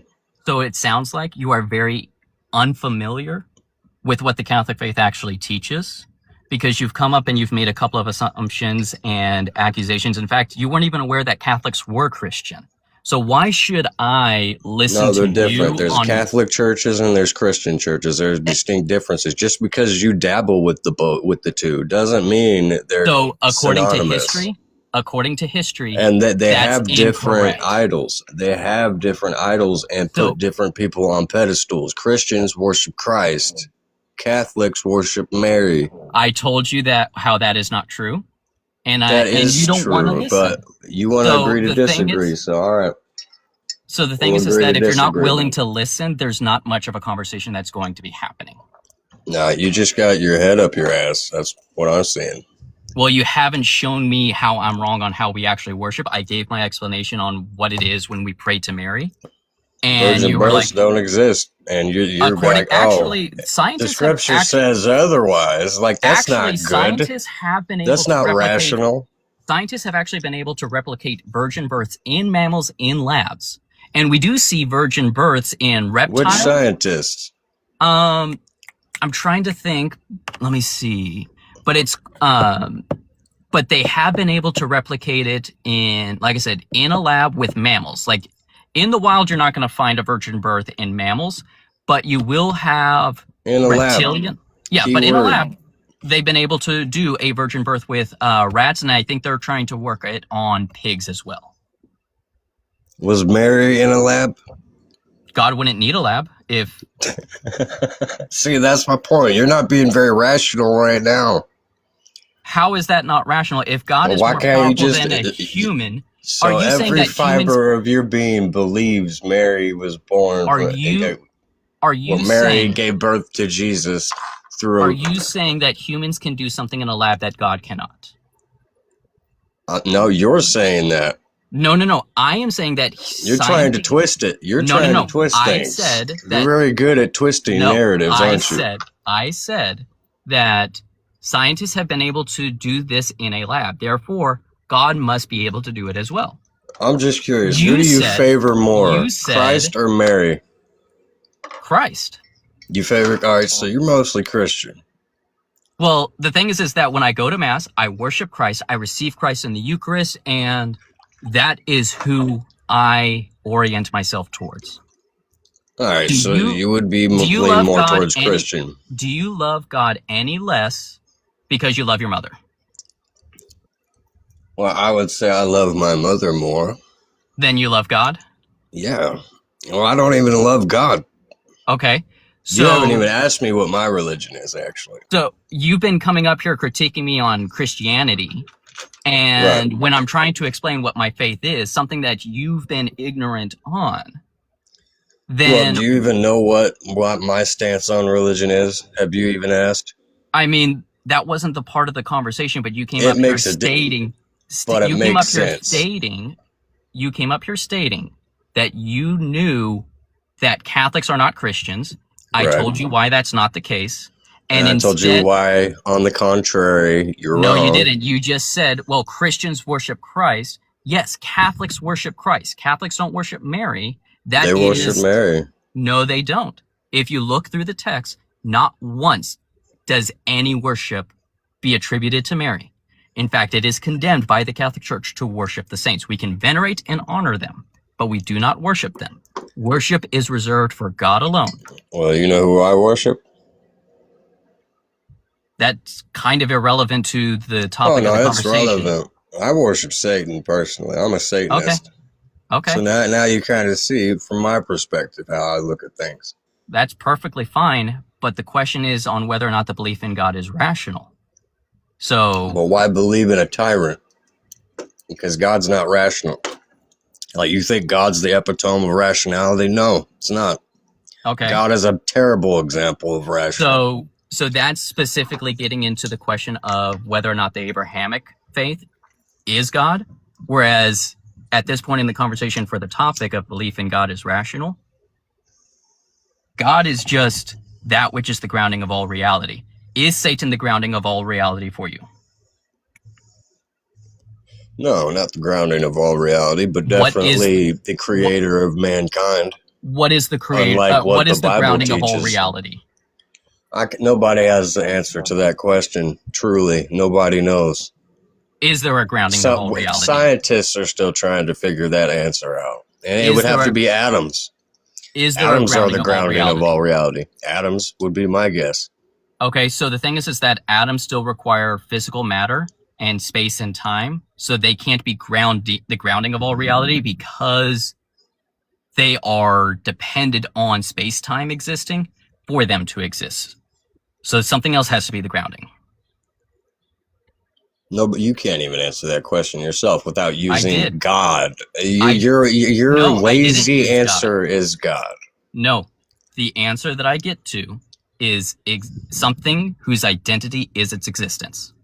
I like to call that so whose God. identity? Exactly, God. You just like to relabel what I'm saying. You trying to confuse me. So Satan has his identity as existence. Did I say that? You said I'm relabeling what you believe. So, But did I say you believe in Satan? I said I believe in You believe in God. thing. No, Your I believe answer is God. Putting it No. simply, without over enunciating things, which you love doing. I am not. You're just over enunciating. That's all you're fine. doing. That's fine. I believe in an independent thing whose identity is its existence. This is also my life. I can speak how I want. Right, but you can't put this simply. I did put it simply. No, that's not simply. And when I say God, and your answer reverts to God, but you call me wrong. You're not rational at all. There's nothing rational about you. So then where is the logical fallacy that I'm committing?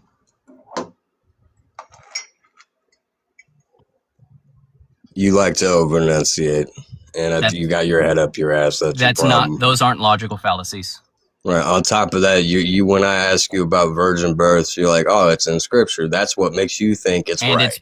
And it's possible. Just because it was written down. You know who needs scripts? Actors need scripts. And it's possible in science. Therefore, where is the fallacy? Just because somebody wrote it down, you believe it? Nope. That's what you're saying. Nope, that's not what I'm saying. I have other reasons to believe that the scripture is true beyond just the fact that someone wrote it contradicts down. the scripture that you believe. Because Mary didn't produce Jesus in a lab, now did she? But no. Would God need a lab? Which contradicts what you're saying. No, would God need a lab? Yes or no? I can't speak for God. It's Maybe a yes God or no. does. Maybe God did create us in a lab. Maybe we're all just one big science experiment. Okay, So then he would, because we're all in a lab already, that means that he did the virgin birth in a lab, just like the scientists? Do you believe in the firmament too? Nope. Nope. The Bible says there's a firmament. And like I said, I don't believe in 7-day creation, and my approach to the Bible. Exactly. So you're not even like a legit Christian. That's a straw man. And if you're going to come up here and start insulting and straw manning my position, instead of trying to have a respectful, open conversation, then this isn't going to be fruitful for either of us. So I do wish you a good rest of your day. Yeah. See, I think we've got one more. Time for one more.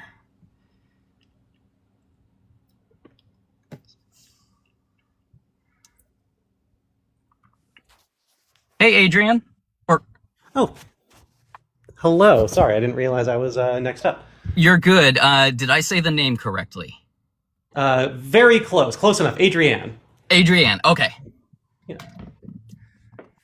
But what's up? Finally. Glad you could make it. Yeah. No, I'm. I don't know. It's kind of your show. I'm curious what you wanna talk about.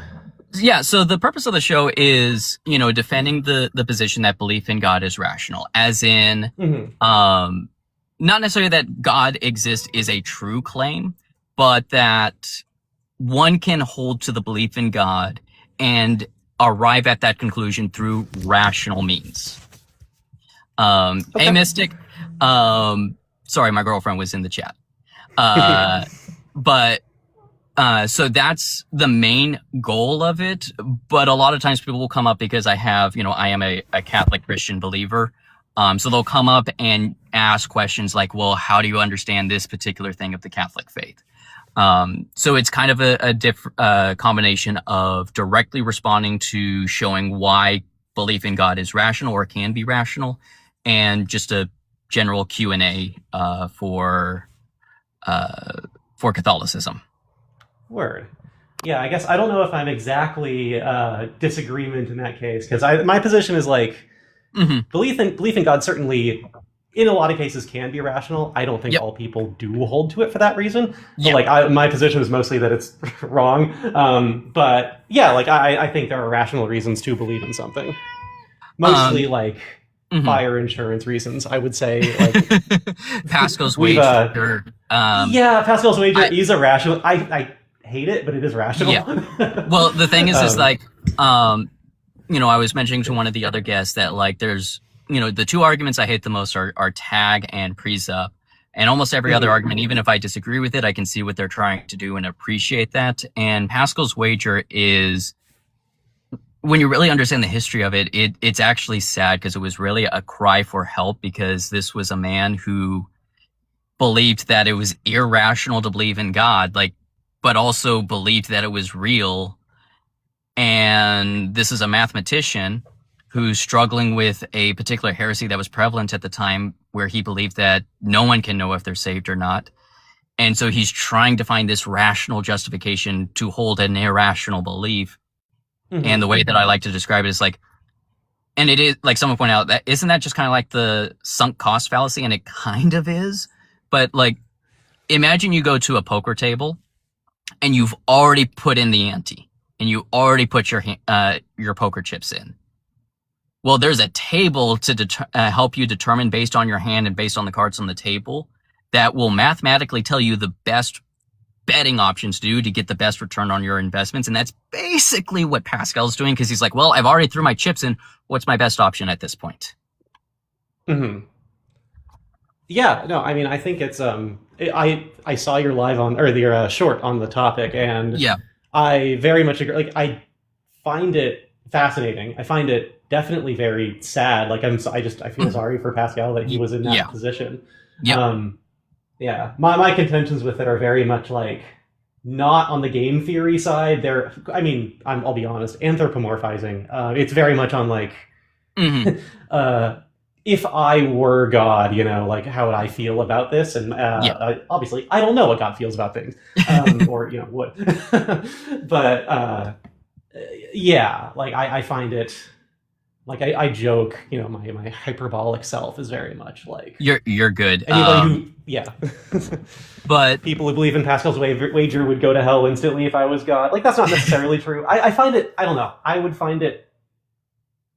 I guess like depressing and kind of maybe dehumanizing. But again, God might not. So yeah, I know you you were curious on like pushing back a bit on the infinite regress aspect of the argument, or at least exploring that. Is that something you wanted to get into, or was there something else that came up between when we last spoke?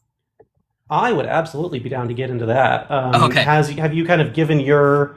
I think I've only heard up to part 2 of your argument. Has that been like expressed on stream yet?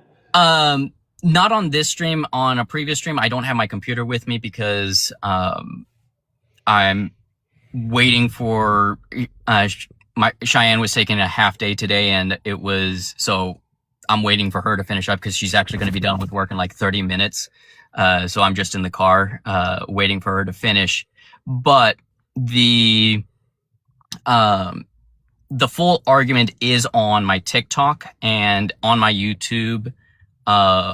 It's the most recent video on TikTok right now. Okay. But cool. So you said you heard up to part 2. So part 2 is where the infinite regress resides. Yes. And so the thing with the infinite regress is, I was doing some research and trying to figure out a way to describe it. But like, so what the regress is concerned with is explanatory power. So you have what's called a benign recess. So like a number line. You have 1, 2, like that is infinite, right? But 1 doesn't require the existence of 0 to explain itself. 2 doesn't require the existence of 1 to explain itself. Even though there's always going to be another number along the line, each number is able to explain itself. So that kind of infinite regression is benign. That's perfectly fine. It's when you have the explanations be interdependent on each other when it starts getting tricky. So that's what the infinite regress problem is talking about, is where you never actually get to an explanation. If I asked you to explain 2, you'd be able to do it without ever needing to refer to 1 or 3. Even though there's a 1 and a 3 before and after it. Whereas for the infinite regression that I'm talking about, the vicious infinite regression, I say, okay, where did you come from? Oh, I came from my mother. And where did your mother come from? Well, I came from her mother. Because that explanation never gets answered, because you require your mother to explain yourself, and your mother explains her mother to explain herself, that explanation never gets answered. It just gets pushed back. Does that make sense? Yeah, it makes sense what the contention is. I think we're definitely in agreement on like time-based regress. I don't need to really go into that. Yeah. I think where my kind of thoughts and questions lie in this like benign versus vicious is that it seems to be like a question more of how you're choosing to define things than an actual thing. Because you're right, like if you just have use the number line because it's really clean. Things get messy if we talk about real life. You're right that like a number line, all numbers kind of exist in an infinite regress without like dependence on each other. Yep. But you could define a number line in a way that does require dependence on other numbers, and it would still be well defined. Like you could say, we have a infinite set of numbers, x from 0 to infinity, where x equals n plus 1, and n is the previous number. And in that case, like that is also a thing that's a little bit on what I was talking about, but the thing is that what you're doing there is you're defining what 2 is. 2 is previous number plus 1. 3 is previous number plus 1, but 3 is not dependent on 2, even though the way that we're defining it is the previous number. Versus when we start getting to asking, like, so that's like, because there's no causal or ontological dependency there, but rather a frame of reference, that's a benign recess. It's when you start getting into where there is that dependency. And so the question then becomes is, you know, and the purpose of the argument is less of, hey, you know, we need to get to an explanation. It's just, hey, even if the infinite chain is unexplained infinitely, and we are okay positing that this is a benign regression, that makes the entire chain independent. And that's really where I was trying to go with the argument, is just like, look, if everything is, so the way that the argument is structured is assume that everything is dependent. Well, the chain of all that contains all links is itself a thing that would either be dependent or independent. Now, you were saying, hey, what if the infinite regression is self-explanatory and is able to, you know, be benign in this situation? At that point, that is now independent, which I am okay with. All I'm trying to get to in that argument is get someone to admit that there is at least one independent thing. I don't need them to say it's not the universe. I just need them to say that there's one independent thing. And I'm trying to show that I'm just trying to show that, like, if we say that the universe itself is dependent, then we run into problems. So that's really all the purpose of that argument is in the appeal to the infinite regress, in that if the universe requires explanation, then it's dependent. But then the thing it's dependent on would also be dependent, which would then also be dependent if it is indeed the fact that everything is dependent. So then we never actually get an explanation for anything. Okay. Yeah, no, I think I'm fine saying the universe as a whole, the sum total of all things, is not dependent. I would not say that. Because I'm of the opinion that the sum total of all things is probably not a thing. Like, the sum total, it's just a description of all the stuff in it. It's not actually like a thing on its own. The reason why I use that is because that's how a lot of people define the universe. Totally. And so I'm still trying to figure out the best language to make things flow smoothly for people, but because people mean different things with different words, it gets tricky. Yeah, I think where I stand on things, and I think the reason that I'm having trouble hopping on board, like, I basically at the point where you get to the trichotomy and you're kind of trying to funnel me towards grabbing the horn where there's some number of dependent things and some presumably one independent thing. At least one, but all for the trichotomy is sum and sum, and technically one is a sum, but I assume because because almost everything we observe is dependent or appears to be dependent, we know that dependent things exist. We don't know about independent things.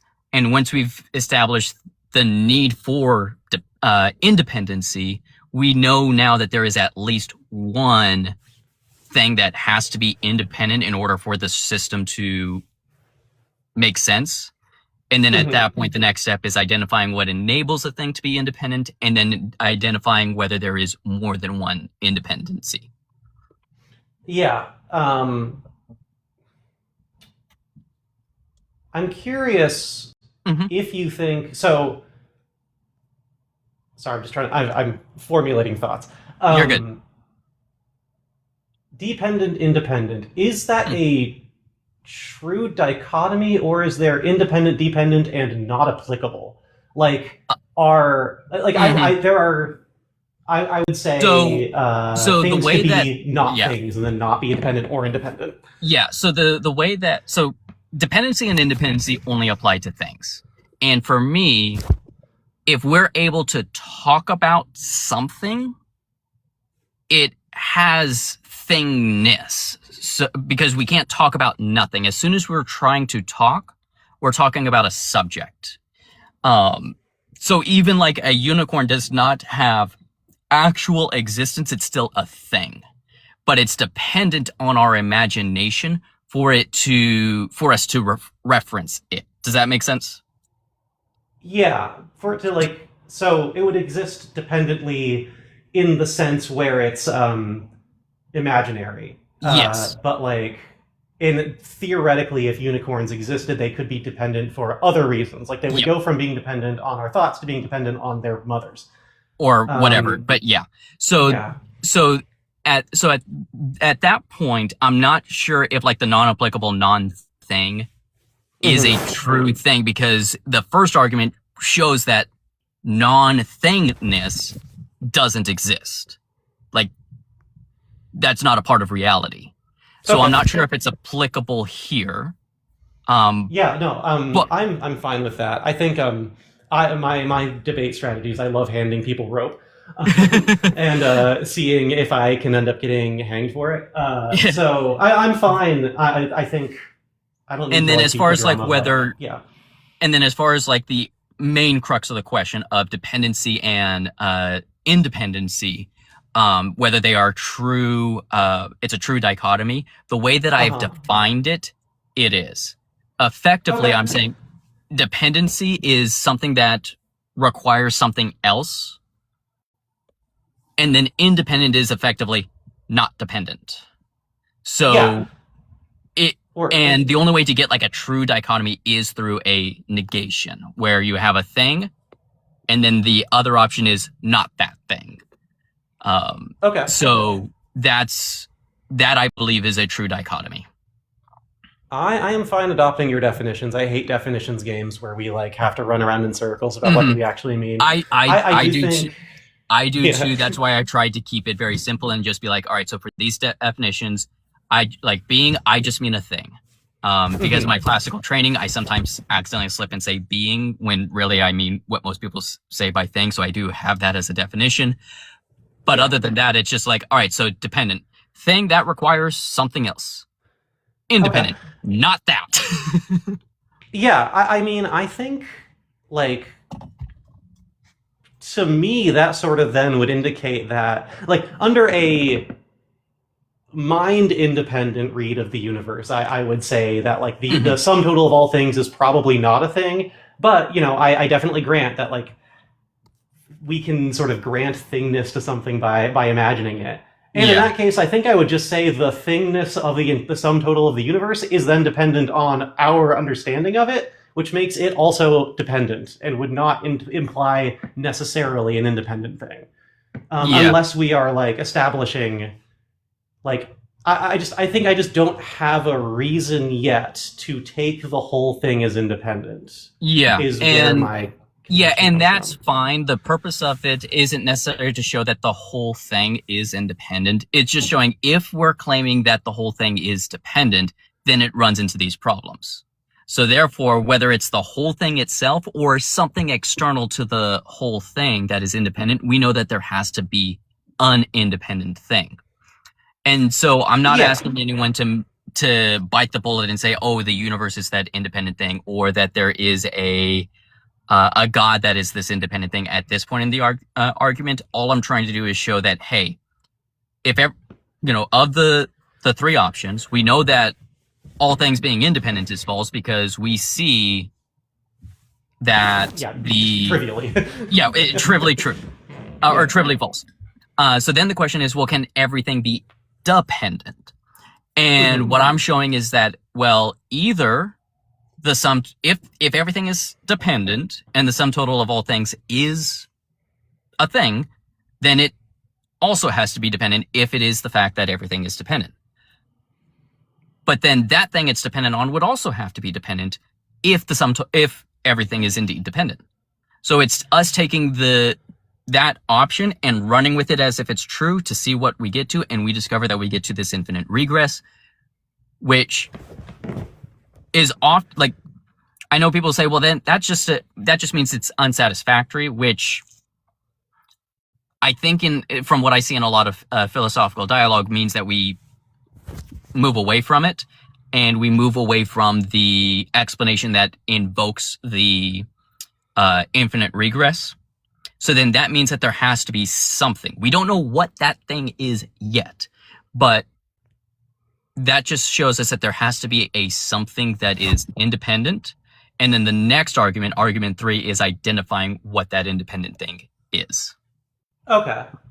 Definitely. I would love to hear argument 3 at some point. I think I still want to keep talking about this because I have more thoughts on it. Because I really do think it, like, my thought process. Again, like I said, I love handing people rope. As I'm trying to process through this and try to find something that I would agree is independent, I'm running through first the stuff in the universe. Like, I can definitely say, if I just take any given unit of the universe, I can identify that thing is dependent because there is something that explains it. And that's sort of like, that is how I kind of cash out dependence, is like, is it fully explained by some other thing? And then once I can kind of like, oh, sorry, go ahead. Yeah, what might help you, and it's a very short read, it's like 20 pages, and that's including the commentary and notes that people put in on the book, but there's a PDF online of Thomas Aquinas' book On Being in Essence, and that book is kind of what inspired this project. Okay. Would you mind sending that to me? That'd be cool. Yeah, I can definitely do that. But in that, Thomas Aquinas goes through kind of similar to what you're doing, which is why I bring it up, is like the approach that you're going is very similar to the approach that he does in that book of like, all right, what does it mean for something to be independent? And he starts by pointing out, well, if you have a thing that has parts, that has composition, then it is dependent on those things that make up its composition. Mm-hmm. And then he keeps going further down until he gets to, it's going to have a lot of Aristotelian language and metaphysics, so just be prepared for that. But basically he gets to the statement of, all right, so what if we have something that is just form? And by form, he means identity, identity without material. Yeah. You can kind of think of it like a triangle, like the Platonic triangle, so to speak. Mm-hmm. And he says, but even then, I can separate that, what the triangle is, from that it is. So that's still a set of distinctions. That's still a composition of what it is plus that it is. So therefore, it can't be something that's purely form, because it's still form plus existence. And then he comes to the realization, therefore, it must be something whose form is existence, where it's not form plus existence, it's just existence. Okay. I should read that. I'm interested. You've mentioned Aquinas so many times in videos, obviously, and also just talking personally. And I'm like, I need to know what this guy's talking about. His 5, he's famous because of his 5 ways, but they get so butchered in common vernacular, unfortunately, that people walk away with this very negative opinion of Thomas Aquinas. But if you notice in the paper that I sent over to you, I finish it off with pointing out Thomas Aquinas, or at least his students, based on his lectures and writings, because this part was written after Thomas Aquinas died, was writing on whether or not it's permissible or against natural law for basically polygamy, for a man to have many wives. And the student points out there's 3 things. You have one where from the animalistic nature, reproduce children, it matches that very, very, very well. From the other, of marriage itself, where part of that marriage vow for the human rationality, there's that vow of fidelity, and that gets a little bit hard to fulfill in a polygamous union. And, it might not completely remove that end, and it actually helps the first end of the animalistic, but debate can be made whether or not that is proper to the end of marriage to be in a polygamous one, where it's still a little uncertain. And that's when the student then moves into the sacramental nature of marriage, showing that it's been revealed through Christ and the church that marriage should be between one man and one woman. And the argument that I'm making is that, well, if we are to hold people accountable to the law unto themselves, and the law that they have is the natural law, then just like how one could make a natural law argument for polygamy one way or the other, where it's still a little undecided, that can apply to a lot of different things. And that, I believe, is a very brilliant insight from Thomas Aquinas that a lot of people don't know. It's almost like they just read the 5 ways and then stop. I can imagine that's probably what a lot of people do. Yeah, okay. No, but yeah, I will get that over to you. I do have to wrap it up here soon because Cheyenne gets off at 11:30, and that's in like 15 minutes. Shoot. But do you mind if I real quickly just kind of give the accounting of where I'm at right now, so that way we can continue this conversation later? Yeah. Absolutely. So basically, I think made my point clear on like all the stuff in the universe. Where I'm at now, I thought like the place that would get me to see an independent thing would probably most likely be find a way to conceptualize the universe as a whole as a thing that would be independent.